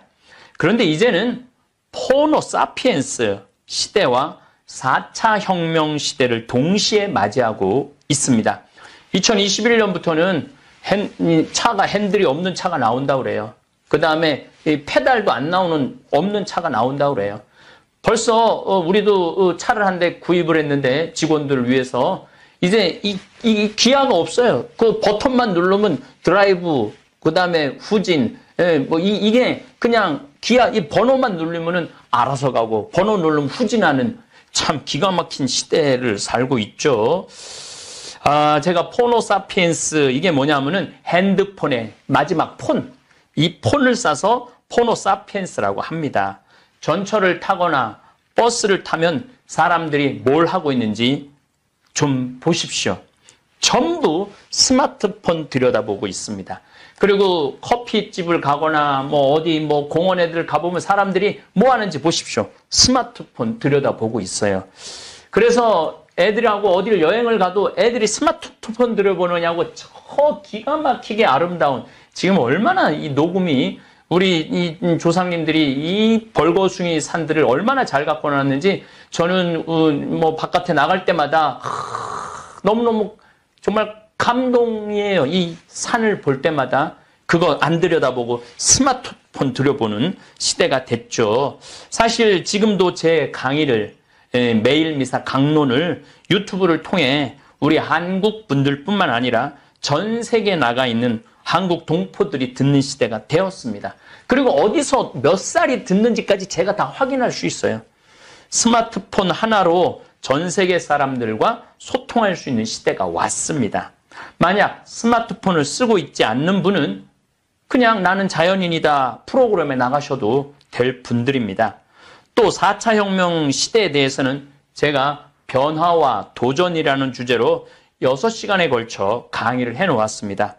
유튜브에 성필리포 생태마을을 치시고 검색하시면은 변화와 도전 이걸 검색하시면 여러분들 보실 수 있습니다.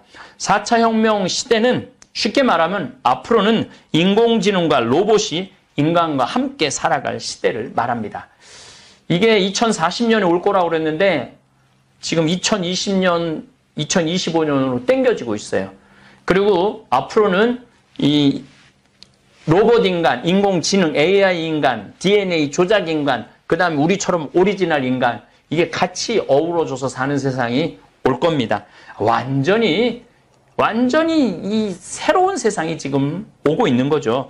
구석기 시대에 효도 개념이 없다고 말씀드렸듯이 이제 신인류 시대를 살아가는 많은 분들은 효도의 개념을 이해하지 못할 날이 곧 다가올 것입니다.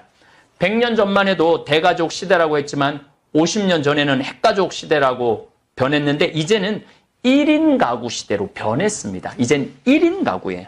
철기 시대에는 결혼해서 애 낳고 키우고 부모에게 효도하는 일은 인간의 도리라고 굳게 믿고 가르치고 실천해 왔습니다. 그런데 이제 아예 결혼 자체를 안 하고 심지어는 결혼을 해도 아이를 낳지 않는 부부들도 많습니다.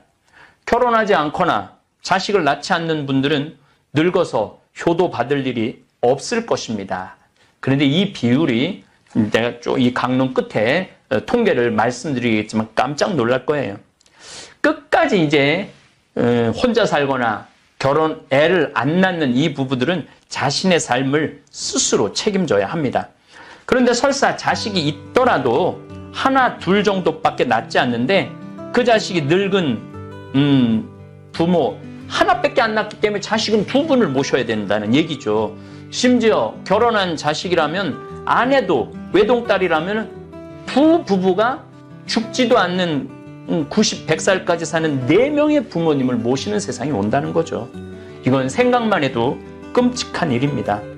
그래서 지금 5, 60대 되신 분들은 효도를 마지막으로 하고 자식들에게는 효도 받을 수 없는 세대인 것입니다.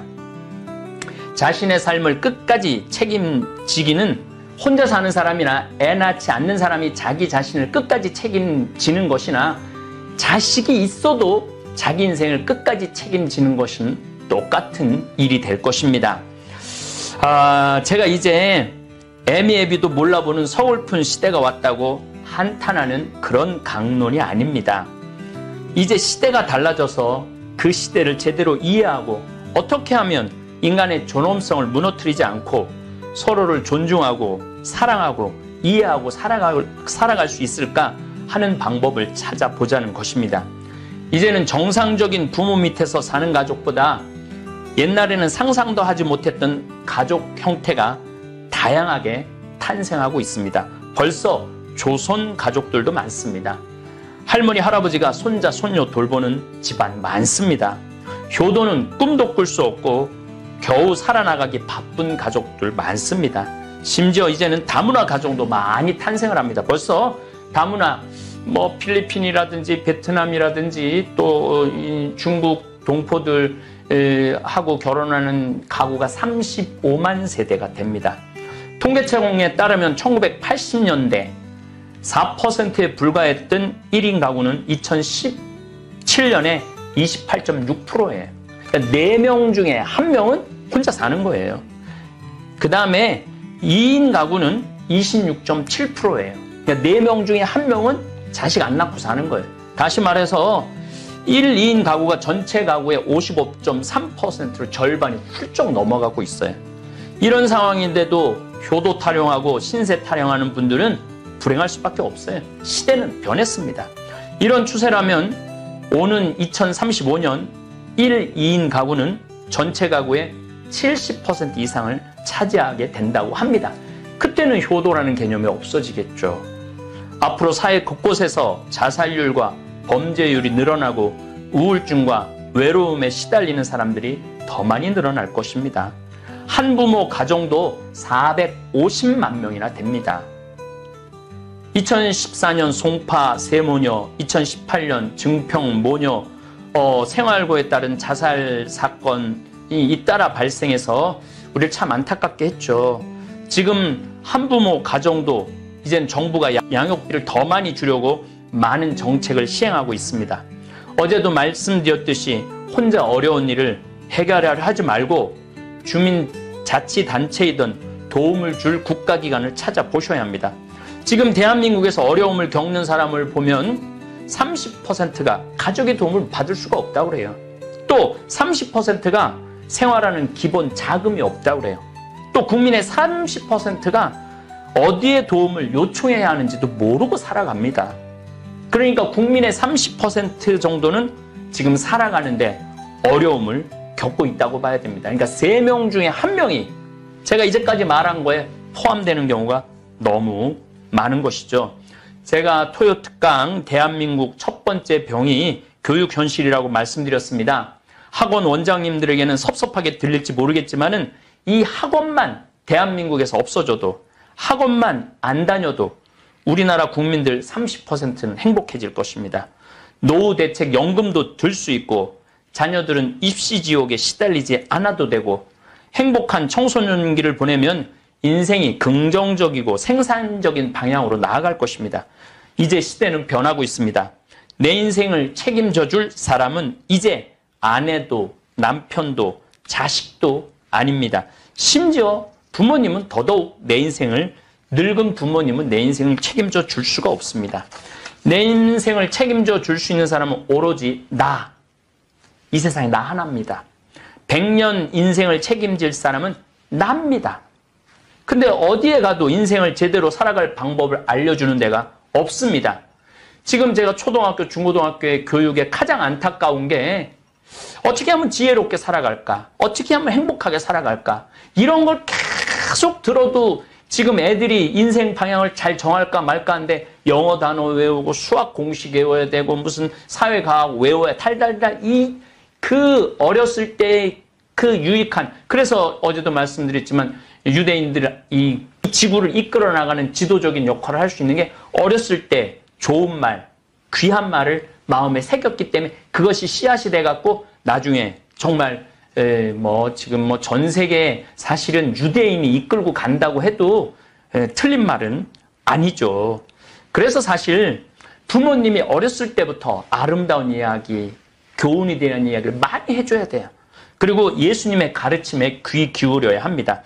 요즘 과학이라는 것을 배웠다는 지식인들, 중고등학교 다니는 학생들, 대학교, 심지어 석박사 과정까지 마친 사람들은 종교는 부패했다면서 신앙생활을 등지고 있는 경우가 많습니다. 맞는 말씀입니다. 종교는 부패했습니다. 하지만 예수님은 부패하지 않았습니다. 예수님을 스승님으로 모시고 예수님을 길잡이로 삼으시고 예수님에게서 진리를 배우면 생명의 길로 나아갈 수 있습니다. 오늘은 어버이날입니다. 좋은 부모님을 만난다는 것은 인생 최대의 축복입니다. 우리 되살림 후원 회원님들과 생태마을 청국장 구입하시는 고객들에게 제가 작년에 2019년 달력을 보내드렸습니다. 제가 매일매일 한 번쯤 생각해 보시라고 짧은 글을 매일매일 적어 놨습니다. 그런데 오늘은 이런 말을 적어 놓았습니다. 한 사람의 아버지가 100명 선생님보다 낫다. 사실은 우리 아버지는 2년 전 87세에 하느님께 돌아가셨습니다.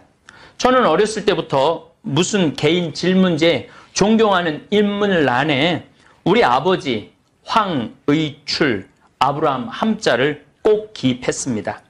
지금도 가장 존경하는 분은 황의출 아브라함 아버지입니다. 이제는 아무리 바라보고 만지고 싶고 같이 밥 먹고 재미난 대화하고 싶어도 이 세상에 안 계셔서 효도를 할 수가 없습니다. 제가 아무리 효도가 사라진 세상이라고 했지만 부모님께 받은 은혜가 바다보다도 깊고 하늘보다도 넓은데 충분히 효도하지 못한 자식 마음은 늘 죄송하고 미안한 마음입니다. 그래서 저는 매일 미사 때마다 아버님 죽은 이를 기억할 때 기억하죠. 우리 또 김창린 신부님 꼭 기억합니다. 또 밥 먹고 식사 후 기도 때마다 아브라함 아버지와 세상을 떠난 모든 이가 하느님의 자비하심으로 영원한 안식을 누리라고 기도합니다. 아무리 세상이 변했다 해도 부모 자식은 생명으로 이어진 끈입니다. 만약 부모 자식이 서로 사랑하지 못하면 생명이 부서지는 것과 마찬가지입니다. 오늘은 어버이날입니다. 어버이날입니다. 전화하셔서 고맙습니다. 감사합니다. 죄송합니다. 또 능력이 된다면 용돈도 보내드리고 또 시간이 된다면 찾아뵙고 외식까지도 필요 없습니다. 그저 삼겹살 사가지고 집에서 구워 먹으면서 서로 바라보고 웃고 떠들고 정말 함께 먹고 마시고 놀기만 해도 행복한 하루 될 것입니다. 그리고 오늘 어버이날 자식을 키우는 수많은 부모님들 그동안 정말 수고 많이 하셨습니다. 하느님께서 충분히 그 상을 마련해 놓으실 것입니다.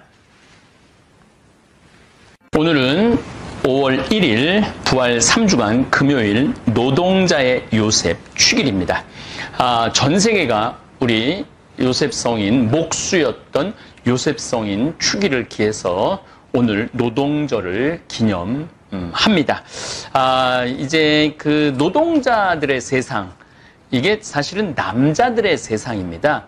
무슨 얘기냐 하면은 옛날에는 왕의 세상이었고 귀족의 세상이었고 그 다음에 부르조아의 세상이었고 그렇다면 이제는 누구의 세상이냐면 노동자가 존중받는 세상입니다. 그래서 오늘이 참 의미 있는 날이죠. 5월 1일 많은 노동 현장에서 일을 하시는 분들 그 가치가 충분히 존중받고 인정받을 수 있는 그런 세상으로 더 나가야 하지 않을까 그런 생각을 합니다. 우리 예수님께서도 아버지 요셉을 따라서 목수 일을 하셨어요. 그래서 저 사람 목수 아들 아니야? 목수 아니야? 이렇게 얘기를 했으니까 노동의 신성한 가치를 사신 분이 예수님입니다. 하지만 오늘은 제가 지금 요한복음 6장을 계속 묵상을 하고 우리 교우들하고 함께 신비를 나누고 있기 때문에 미사로는 부활 제3주 금요일 미사로 강론하겠습니다. 복음 말씀 듣겠습니다. 요한이 전한 거룩한 복음입니다.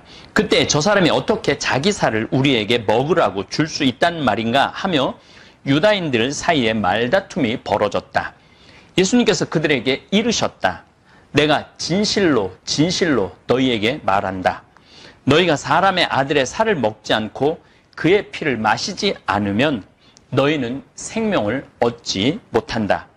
그러나 내 살을 먹고 내 피를 마시는 사람은 영원한 생명을 얻고 나도 마지막 날에 그를 다시 살릴 것이다. 내 살은 참된 양식이고 내 피는 참된 음료다. 내 살을 먹고 내 피를 마시는 사람은 내 안에 머무르고 나도 그 사람 안에 머무른다. 살아계신 아버지께서 나를 보내셨고 내가 아버지로 말미암아 사는 것과 같이 나를 먹는 사람도 나로 말미암아 살 것이다. 이것이 하늘에서 내려온 빵이다. 너희 조상들이 먹고도 죽은 것과는 달리 이 빵을 먹는 사람은 영원히 살 것이다. 이는 예수님께서 카파르나움 회당에서 가르치실 때 하신 말씀이다. 주님의 말씀입니다. 그리스도님 찬미합니다. 2000년 전이나 지금이나 예수님의 말씀을 영으로 알아듣지 않으면 이해할 수 없는 성서 구절이 요한복음 6장 전체의 내용입니다. 물론 성서 전체를 영으로 알아들어야 하느님 나라의 신비를 깨달을 수 있습니다. 예수님께서 당신의 살과 피를 먹고 마시라니까, 살과 피를 먹고 마시라니까 유다인들 사이에서 분쟁이 일어납니다. 저 사람이 어떻게 자기 살을 우리에게 먹으라고 줄 수 있단 말인가? 유다인들 사이에 말다툼이 벌어졌다. 사실 우리가 조금 착각하는 부분이 있습니다. 예수님의 살을 닭다리 뜯듯이 이렇게 뜯어 먹으라는 의미는 절대 아닙니다. 소고기 숯불에 구워 먹듯이 예수님의 살을 구워 먹으라는 이야기도 절대 아닙니다. 제가 요즘 성경 특강을 하고 있는데, 때가 차서 하느님 나라가 다가왔다, 회개하고 복음을 믿어라. 예수님께서 때가 찼다라고 선언하신 것은 단순히 그냥 예수님께서 오셨으니까 때가 찬 것이 아닙니다. 인류 역사 안에서 하느님께서 인간을 만날 수 있는 모든 여건이 갖추어져 있는 상태에서 예수님께서 이 세상에 오셔서 때가 찼다라고 선언하신 것입니다. 사복음서 곳곳에서 예수님의 말씀 한마디 한마디는 로마 문명, 헬레니즘 문명, 그리스 문명 얘기하는 거죠. 이 헬레니즘은 알렉산더 대왕이 그리스뿐만 아니라 터키 지역, 심지어는 인도, 이집트 당연히 점령했죠. 그 모든 것을 통합한 것이 헬레니즘 문명이죠. 헤브라이즘 문명. 인류의 유럽의 2대 문명 축은 헬레니즘 문명하고 참 우습게도 아주 조그만 히브리, 헤브라이즘 문명입니다. 심지어 기원전 1790년경에 쓴 함부라비 법정까지도 예수님은 사복음에서 말씀하실 때 꿰뚫고 계셔요. 간단하게 말씀드리면 마태복음 22장 15절에 세금 논쟁이 일어났는데 예수님께서는 카이사르의 것은 카이사르에게 돌려주라고 말씀하십니다. 갈릴레아 막달레나 지역이 2009년 발견이 되죠. 1900년 동안 묻혀 있다가 1900년 만에 막달레나라는 지역이 발견이 됩니다. 그곳에서 서기 27년, 예수님이 30년 활동하신 걸로 보는데 서기 27년에 발행된 동전도 발굴을 해냅니다. 그때 카이사르의 얼굴이 새겨진 동전이 나와요. 그러니까 예수님이 그 카이사르의 얼굴을 보면서, 카이사르는 로마의 첫 황제로 등극을 하죠. 기원전 46년 브루투스와 원로원에게 살해를 당하죠. 그러니까 유명한 얘기가 있죠. 카이사르가 브루투스 너마저도 이러면서 죽죠. 예수님께서 정확하게 카이사르를 언급한 것은 로마 전체 역사와 흐름을 아셨던 것입니다. 예수님은 하늘에서 뿅 하고 나타나신 분이 아니라 인류 구원사와 호흡을 함께하면서 가장 정확한 때, 구원의 때에 강생하신 것입니다. 메소포타미아 문명도 꿰뚫고 계셨습니다. 마태복음 5장 38절, 눈은 눈으로, 이는 이로 하신 말씀을 너희는 들었다. 그러나 나는 너희에게 말한다. 오히려 누가 내 오른뺨을 치거든 다른 뺨마저 돌려대어라. 이게 정말 우리 유튜브 구독자님들, 우리 교우들, 이거 위대한 말이에요. 왜냐하면 2000년 동안 내려온 질서를 한순간에 바꾸는 거예요. 눈은 눈으로, 이는 이로. 그러나 나는 이렇게 말한다. 누가 오른뺨을 때리면 다른 뺨마저 돌려대어라. 이 말씀 역시 출애굽기에도 나오지만은 부바빌로니아 함무라비 법전도 정확하게 꿰뚫고 계셨던 것입니다. 그리고 이 질서를 바꿔야 되겠다라는 생각을 하신 거예요. 당신이 그동안의 잘못된, 인간의 잘못된 질서, 인간의 욕심, 인간의 교만, 이런 것들을 당신이 때가 차서 오셔갖고 완전히 개념을 바꿔놓으신 거예요. 그래서 이 복음으로부터 발생된 진리, 이것이 지금까지 인간이 이어온 힘이기도 한 것입니다. 여기에 이집트 문명 역시 꿰뚫고 말씀을 하십니다. 어린 시절을 이집트에서 보내셨으니 당신 두 눈으로 직접 확인하고 경험한 거죠. 그리고 히브리 사람으로서 갈릴레아 나자렛에서 회당을 다니면서 공부를 했기 때문에 히브리 역사도 꿰뚫고 계셨던 거죠. 그래서 성서 한 구절 한 구절의 상황과 의미, 주변 문명국의 사상까지도 예수님은 통합하셔서 말씀하시는 것입니다. 저는 마태복음 6장 24절 그 부분을 참 좋아합니다. 어떤 거냐면은 무엇을 먹을까, 무엇을 입을까, 무엇을 마실까 걱정하지 말아라. 하늘에 나는 새도 들에 핀 곳도 하나님 다 먹여주신다. 너희들은 오늘 일은 오늘로 족하다. 내일 일은 내일이 알아서 할 것이다. 이 말에 얼마나 많은 진리가 들어있는지 몰라요. 우리 인간들은 그래서 지금 이 신학에 제가 부처님 말씀도 드렸죠. 부처님이 오늘 이 순간의 주인공이 되라고 부처님이 말씀하셨다고 했죠. 요즘 지금 여기에 here and now, 영어로는 here and now, 라틴어는 hic et nunc라고 그래요. 지금 여기가 가장 중요한 거예요. 나중은 중요하지 않아요. 여러분들 이번에 이 전염병 왔을 때 한번 생각을 해봐요. 이 나중에 뭘 하려고 해도 우리가 어쩔 수 없이 아무것도 못할 수가 있어요. 오늘 하는 게 참 중요한 거죠. 그래서 예수님은 오늘을 그렇게 강조를 하신 것입니다. 제가 요한복음 6장이 왜 중요한지를 말씀드리는 이유는 예수님께서 왜 굳이 유다인들 사이에 말다툼이 벌어질 일을 뻔히 아시면서도 당신의 살과 피를 먹고 마시라고 말씀하시는 이유는 십자가상 제사의 의미를 일깨워 주시기 위함입니다. 마르코복음 8장, 9장, 10장에 걸쳐서 당신이 십자가에서 고난을 겪으시고 죽임을 당하셨다가 사흘 만에 다시 살아나셔야 한다는 사실을 제자들에게 가르치기 시작하십니다.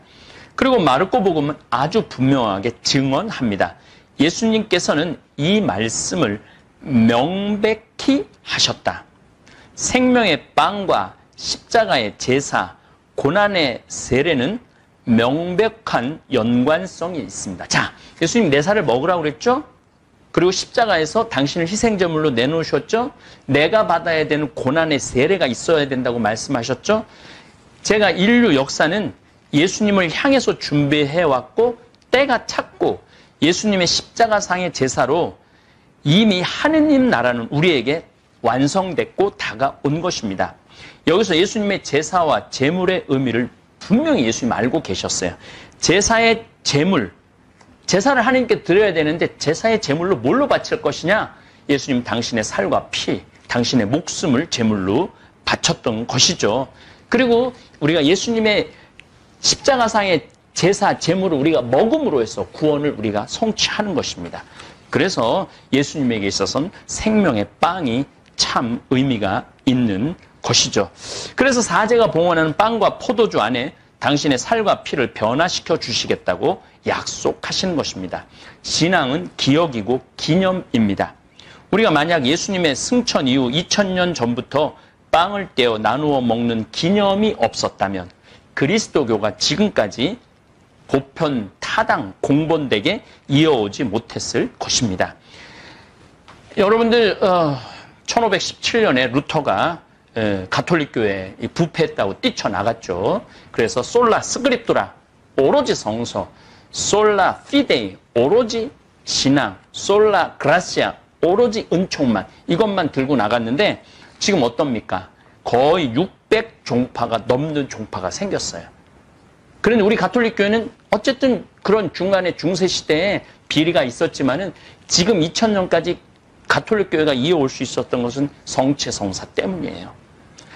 교회가 지금까지, 가톨릭 교회가 지금까지 이어져 내려온 이유는 바로 예수님의 살과 피. 이게 흔들리지가 않아요. 성서는 자기 생각대로, 자기 문화대로 해석하고 자기 필요한 대로 해석할 수 있지만 예수님의 살과 피를 받아 모시는 이 신비는 자기 마음대로 해석할 수가 없는 신비입니다. 요한복음 6장 53절에 예수님께서 그들에게 이르셨다. 내가 진실로 진실로 너희에게 말한다. 진실을 2번 얘기했어요. 영어로 truly, truly라고 표현을 하죠.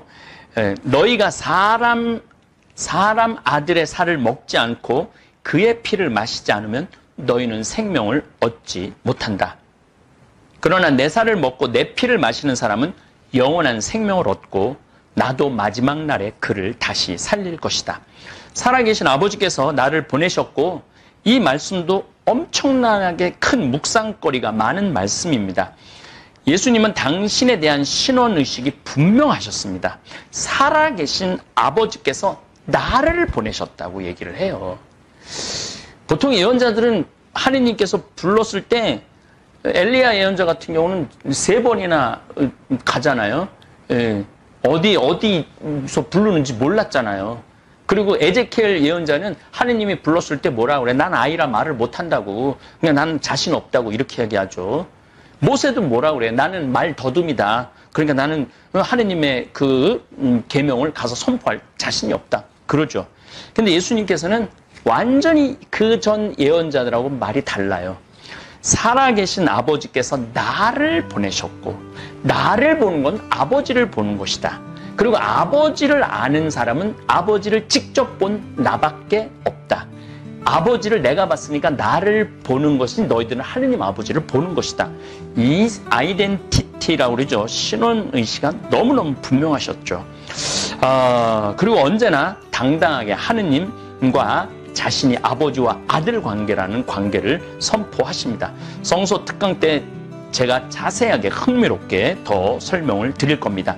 살아계신 아버지께서 나를 보내셨고 내가 아버지로 말미암아 사는 것과 같이 나를 먹는 사람도 나로 말미암아 살 것이다.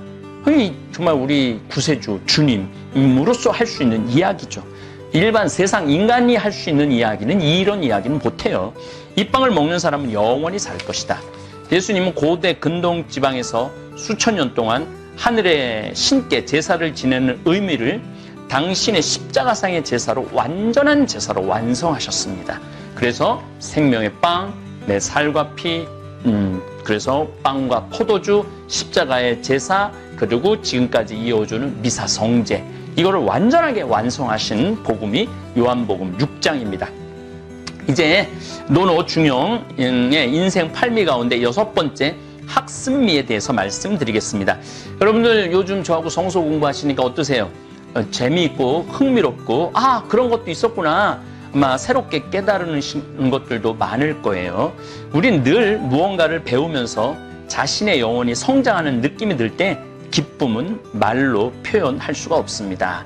그러니까 하기 시습지 부력 여로와라고 공자님이 말씀한 배우고 익히니 이 또한 기쁘지 아니한가. 그것도 아주 논어 1편 첫 구절이에요. 그러니까 그만큼 배우는 게 중요하다는 거죠. 그래서 우리는 죽을 때까지 배워야 됩니다. 특별히 저는 이스라엘 도보 성지 순례를 통해서 배우는 기쁨 참으로 위대합니다. 2020년도 매년 도보 성지 갈 때마다 깨달음이 다른데 이번 도보 성지를 통해 5일밖에 못했지만 공부한 위대한 사실 하나를 여러분들에게 말씀드리겠습니다. 예수님께서 가르치시고 선포하시고 치유해 주신 장소가 대부분 갈릴레아입니다. 그래서 예수님과 제자들을 갈릴레아 사람이라고 불렀습니다. 저 사람들 갈릴레아 사람들 아니야?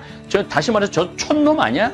이 갈릴레아는 쉽게 말하면은 예루살렘은 지금 서울이고 갈릴레아는 지금 강원도쯤 되는 거예요. 저 강원도 촌놈들 아니야? 저기 감자바우들 아니야? 뭐 이렇게 얘기하는 거고 똑같은 그런 갈릴레아 사람이에요.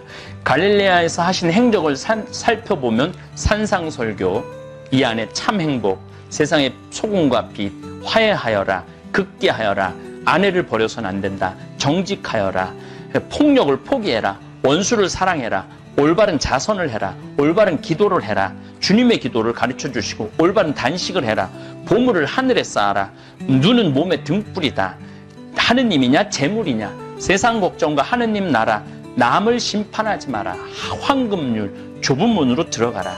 그리고 나병 환자 고치시고 백인대장의 병든 종을 고치고 시몬의 병든 장모, 시몬의 장모를 고치고 풍랑을 가라앉히시고 이런 모든 중풍병자들을 고치시는 것도 다 어디서 하시는 거냐면 갈릴레아에서 하시는 거예요.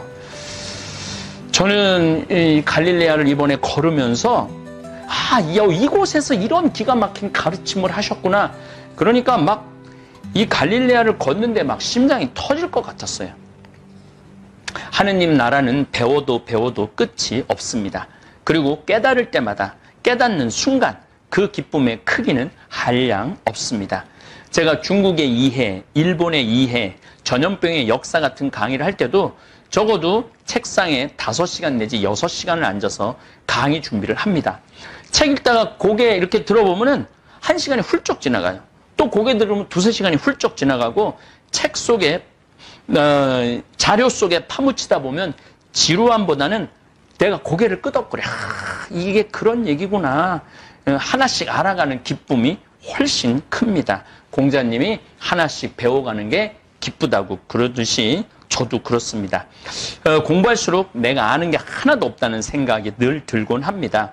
유튜브 구독자님들도 배우는 기쁨을 마음껏 좀 누리시면 좋을 것 같아요.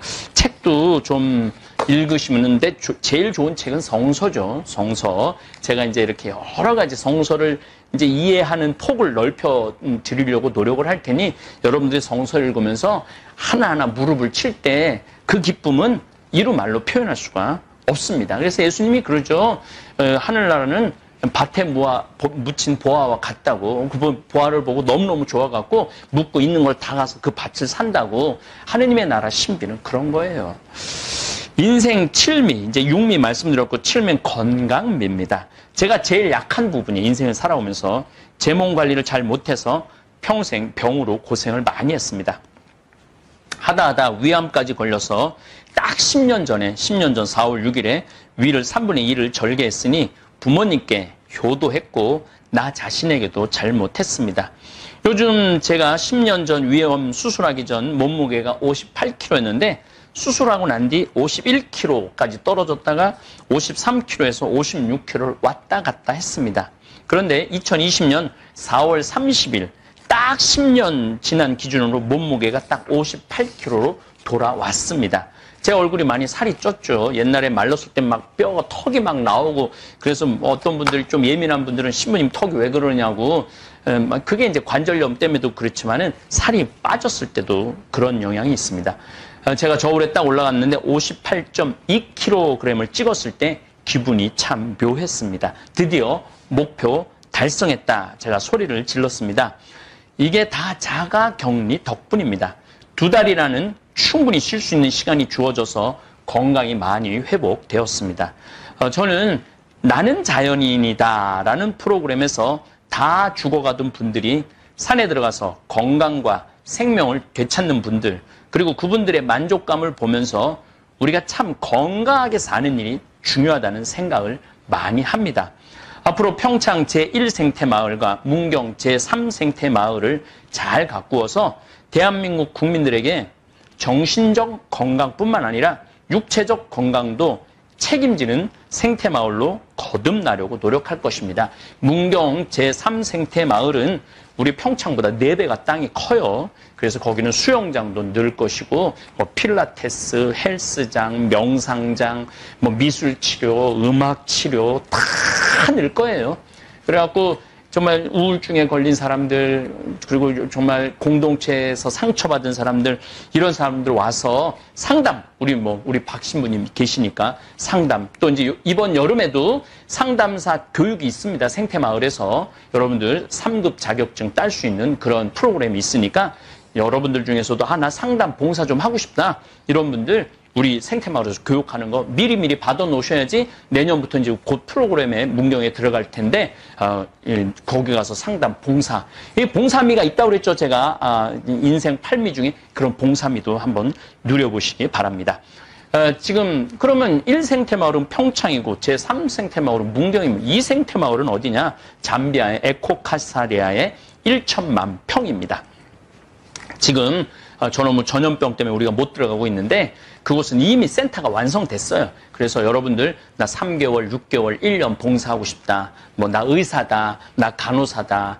또 나는 영어 잘한다. 나 태권도 잘한다. 하여튼 봉사할 수 있는 건 너무너무 많아요. 그래서 그곳에 제2생태마을을 지금 꾸미고 있습니다. 세계 곳곳에 건강한 생태마을을 가꾸어서 지구를 건강하게 만들어서 우리 자손들에게, 우리 지구 후손들한테 이 은하계에서 하나뿐인 파란별 지구를 물려주고 싶습니다. 그러한 면에서 생태마을을 후원해 주시는 되살린 우리 후원 12,000명의 후원 회원님들 깊은 감사드립니다. 한 달에 8천에서 9천만 원 정도 후원해 주고 계세요. 그러니까 제가 일을 자신 있게 할 수 있는 거예요. 8천에서 9천만 원 정도 후원을 해주신 이게 어마어마한 액수예요. 정말 웬만한 구호단체, 전 세계 구호단체에서도 빠지지 않을 만큼 굉장한 후원 단체죠. 또 우리 후원 회원 얘기 나왔으니까 아울러 저하고 함께 지구를 되살리고 싶으신 분들은 평창에 033-333국에 8066으로 전화하셔서 가입해 주시면 됩니다. 할머니들 뭐 인터넷 잘 어려운 분들은 전화 주시면 좋고, 전화는 너무나 많은 분들이 하셔서 통화 안 되는 경우가 많으니까 인터넷 가입도 가능합니다. 인터넷 다음에서 들어가셔서 성필리포 생태마을을 치시면 생태마을 홈페이지로 들어올 수 있습니다. 거기서 회원 가입을 하시면 지구를 살리는 일에 동참하실 수 있습니다. 회비는 5,000원, 만원, 또 어떤 회원님은 한 달에 50만 원씩 내는 분도 계세요. 왜 이렇게 많이 내냐고 그러니까 신부님한테 지금 특강을 듣는데 강사비 그 정도는 내야 되지 않느냐. 뭐 어제도 한 5만 원 하는 분들도 계신데 그렇게 큰 부담 안 가지셔도 돼요. 조금한 것이 기적을 일으킵니다. 또 지금 강남 베드로병원 원장님은 한 달에 500만 원씩 후원을 해주십니다. 장학사업에 써달라고 봉헌해 주시는데 이번에 8월 1일 날 잠비아 신학교 개교를 합니다. 신학생 양성에 절대적인 도움이 아마 되리라 전 생각을 합니다. 잠비아는 가톨릭 신자가 500만 명이에요. 우리 한국하고 똑같아요. 그래서 사제 지원자가 많은데 1년에 학비 500만 원을 구하지 못해서 포기하는 성소자가 너무 많습니다. 왜냐하면 이 잠비아에 괜찮은 사람들 1년 수입이 총 합쳐서 100만 원이 안 돼요. 그러니까 한 달에 10만 원을 못 벌어요. 정말 대학 나온 사람이 50만 원 정도 벌어요.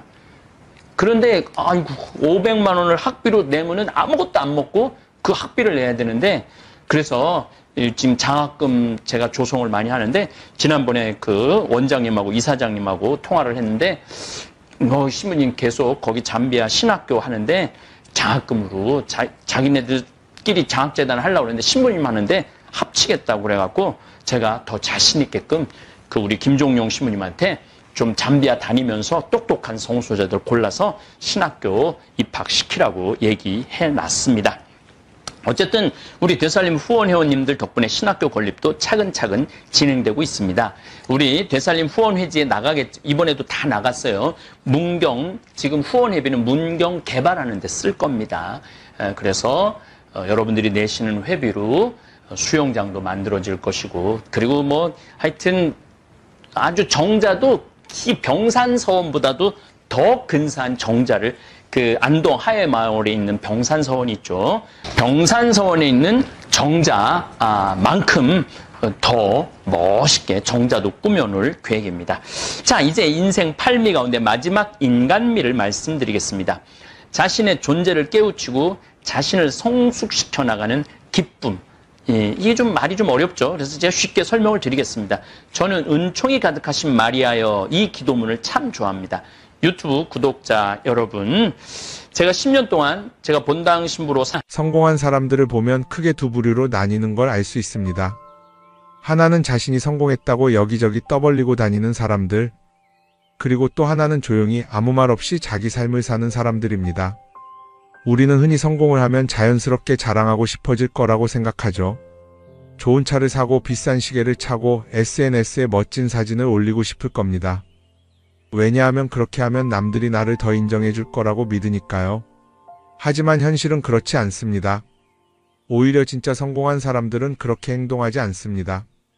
왜냐하면 보여줄 필요가 없기 때문입니다. 돈이 많다고 높은 자리에 있다고 유명하다고 해서 굳이 그걸 드러낼 필요는 없습니다. 그걸 아는 사람들은 이미 알고 있고 모르는 사람들은 알 필요가 없죠. 그런데도 굳이나 성공했다고 떠드는 사람들이 있습니다. 그런 사람들은 왜 그럴까요? 간단합니다. 그 사람들은 사실 그렇게까지 성공한 게 아니기 때문입니다. 우리는 종종 SNS에서 성공한 사람들을 봅니다. 해외여행을 가고 고급 레스토랑에서 밥을 먹고 멋진 차를 타고 다니는 모습? 그런데 가만히 보면 그런 걸 보여주는 사람들은 언제나 뭔가를 팔고 있습니다. 강의를 팔든 자기 브랜드를 홍보하든 아니면 단순히 자기 자존감을 유지하려고 하든 간에 결국 목적이 있는 거죠. 진짜 부자들은 그렇게 하지 않습니다. 오히려 조용히 아무도 모르게 자기 일을 합니다.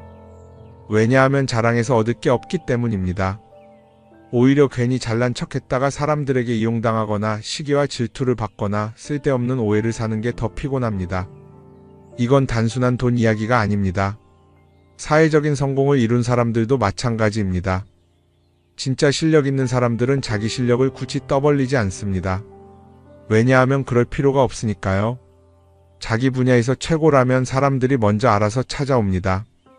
반대로 실력이 부족한 사람일수록 자기를 포장하려고 애씁니다. 우리가 흔히 듣는 말이 있죠. 빈수레가 요란하다. 이 말이 괜히 있는 게 아닙니다.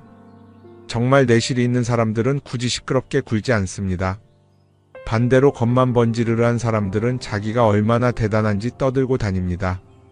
이걸 좀 더 현실적인 예로 들어볼까요? 동창회에 나가면 꼭 이런 사람이 있습니다. 옛날에는 별거 아니었는데 갑자기 잘 됐다고 나타나서 자기가 얼마나 성공했는지 자랑하는 사람. 처음에는 다들 와 대단하다 하고 들어주지만 시간이 지나면 어떨까요? 대부분 속으로 이렇게 생각할 겁니다. 저 사람 뭐 저렇게까지 티를 내? 결국 그런 사람은 점점 멀어지게 됩니다. 반면에 정말 성공한 사람들은 조용합니다. 굳이 자기가 어떻게 살고 있는지 설명하지 않죠. 그런 사람들은 오히려 주변에서 먼저 알아보고 자연스럽게 존경을 받습니다. 그게 진짜 성공입니다. 그럼 우리는 어떻게 해야 할까요? 내가 뭔가를 이루었을 때 굳이 남들에게 알릴 필요가 있을까요? 물론 가까운 사람들에게 좋은 소식을 전하는 건 좋습니다. 하지만 굳이 모든 사람들에게 나 이렇게 잘 살고 있어요 하고 알릴 필요는 없습니다. 그런 행동은 결국 나에게 득이 되지 않습니다. 성공이라는 건 원래 조용한 겁니다. 내가 잘 되고 있으면 주변 사람들이 자연스럽게 알게 됩니다. 굳이 내가 말하지 않아도 내 행동과 태도에서 묻어나오게 되어 있습니다. 그러니 굳이 보여주려고 애쓰지 마세요. 오히려 그게 더 진짜 성공한 사람의 태도입니다. 사람은 사회적 동물이라고 하잖아요. 혼자 살아갈 수 없고 결국 사람과의 관계 속에서 기쁨도 얻고 때로는 상처도 받습니다. 그런데 한 가지 생각해 볼 게 있어요. 우리가 정말 인간관계가 필요해서 맺고 있는 걸까요? 아니면 그냥 그래야 한다고 배워서 어쩔 수 없이 유지하고 있는 걸까요? 어릴 땐 친구 많으면 좋다고 하죠. 사회생활에서도 인맥이 중요하다는 말을 많이 합니다. 그런데 정작 주변을 보면요. 인간관계가 넓은 사람일수록 스트레스를 더 많이 받아요. 전화벨이 울릴 때마다 이번엔 또 무슨 부탁일까 싶고 단체 채팅방에서 메시지가 올 때마다 이걸 또 어떻게 대답해야 하나 고민하죠. 관계가 많아질수록 책임과 피로도 함께 늘어나는 겁니다. 어떤 사람들은 인간관계를 줄이면 외롭지 않겠냐고 해요. 그런데 가만히 생각해보면 진짜 외로움을 느끼는 순간이 언제인지 아세요? 오히려 불필요한 인간관계 속에 있을 때입니다. 같이 밥을 먹고 얘기를 나누는데도 뭔가 허전하고 대화가 컥 돌고 속마음을 나누지도 못할 때? 그럴 때 우리가 더 외롭다고 느끼죠. 그렇다고 당장 인간관계를 다 끊어버릴 순 없겠죠. 하지만 적어도 내가 정말 소중하게 여겨야 할 관계와 그냥 관성적으로 유지하는 관계는 구분할 필요가 있습니다. 예를 들어 매번 나한테 부탁만 하고 정작 내가 어려울 땐 연락 한 번 없는 사람. 내가 실수하면 뒷담화를 하면서 내 앞에서는 웃는 사람. 이런 관계를 굳이 계속 이어갈 이유가 있을까요? 가끔은 이런 경험도 있을 거예요. 우연히 어떤 사람과 친해졌는데 만난 지 얼마 되지도 않았는데 너무 많은 걸 털어놓는 사람들 있죠. 자기 속사정부터 가족 문제, 직장 고민까지 쏟아내는 사람들. 이런 경우 두 가지의 가능성이 큽니다. 하나는 그냥 감정적으로 의존할 사람이 필요해서일 수도 있고 또 하나는 내가 믿을 만한 사람인지 떠보는 걸 수도 있어요. 어떤 경우든 이런 관계는 오래가기 어렵습니다. 사실 친밀함이라는 건 시간이 필요한 법이에요. 적당한 거리를 두고 천천히 서로를 알아가야 하는데 초반부터 급격하게 가까워진 관계는 쉽게 무너지는 경우가 많습니다. 처음엔 친하다고 생각했는데 어느 순간 사소한 일로 틀어지고 결국 남보다 못한 사이가 되는 거죠. 그러면 인간관계를 어떻게 해야 할까요? 답은 간단합니다. 억지로 맺지 말고 굳이 유지하려고도 하지 않는 거예요. 내가 편한 관계라면 자연스럽게 이어질 것이고 그렇지 않다면 서서히 멀어질 겁니다. 그리고 그걸 억지로 붙잡지 않아도 괜찮습니다. 관계를 유지하는 데 에너지를 쓰기보다는 정말 소중한 관계에 집중하는 게 더 낫지 않을까요?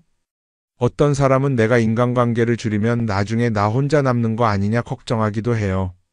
그런데 생각해보면요, 진짜 나를 위하는 사람은 많지 않아요.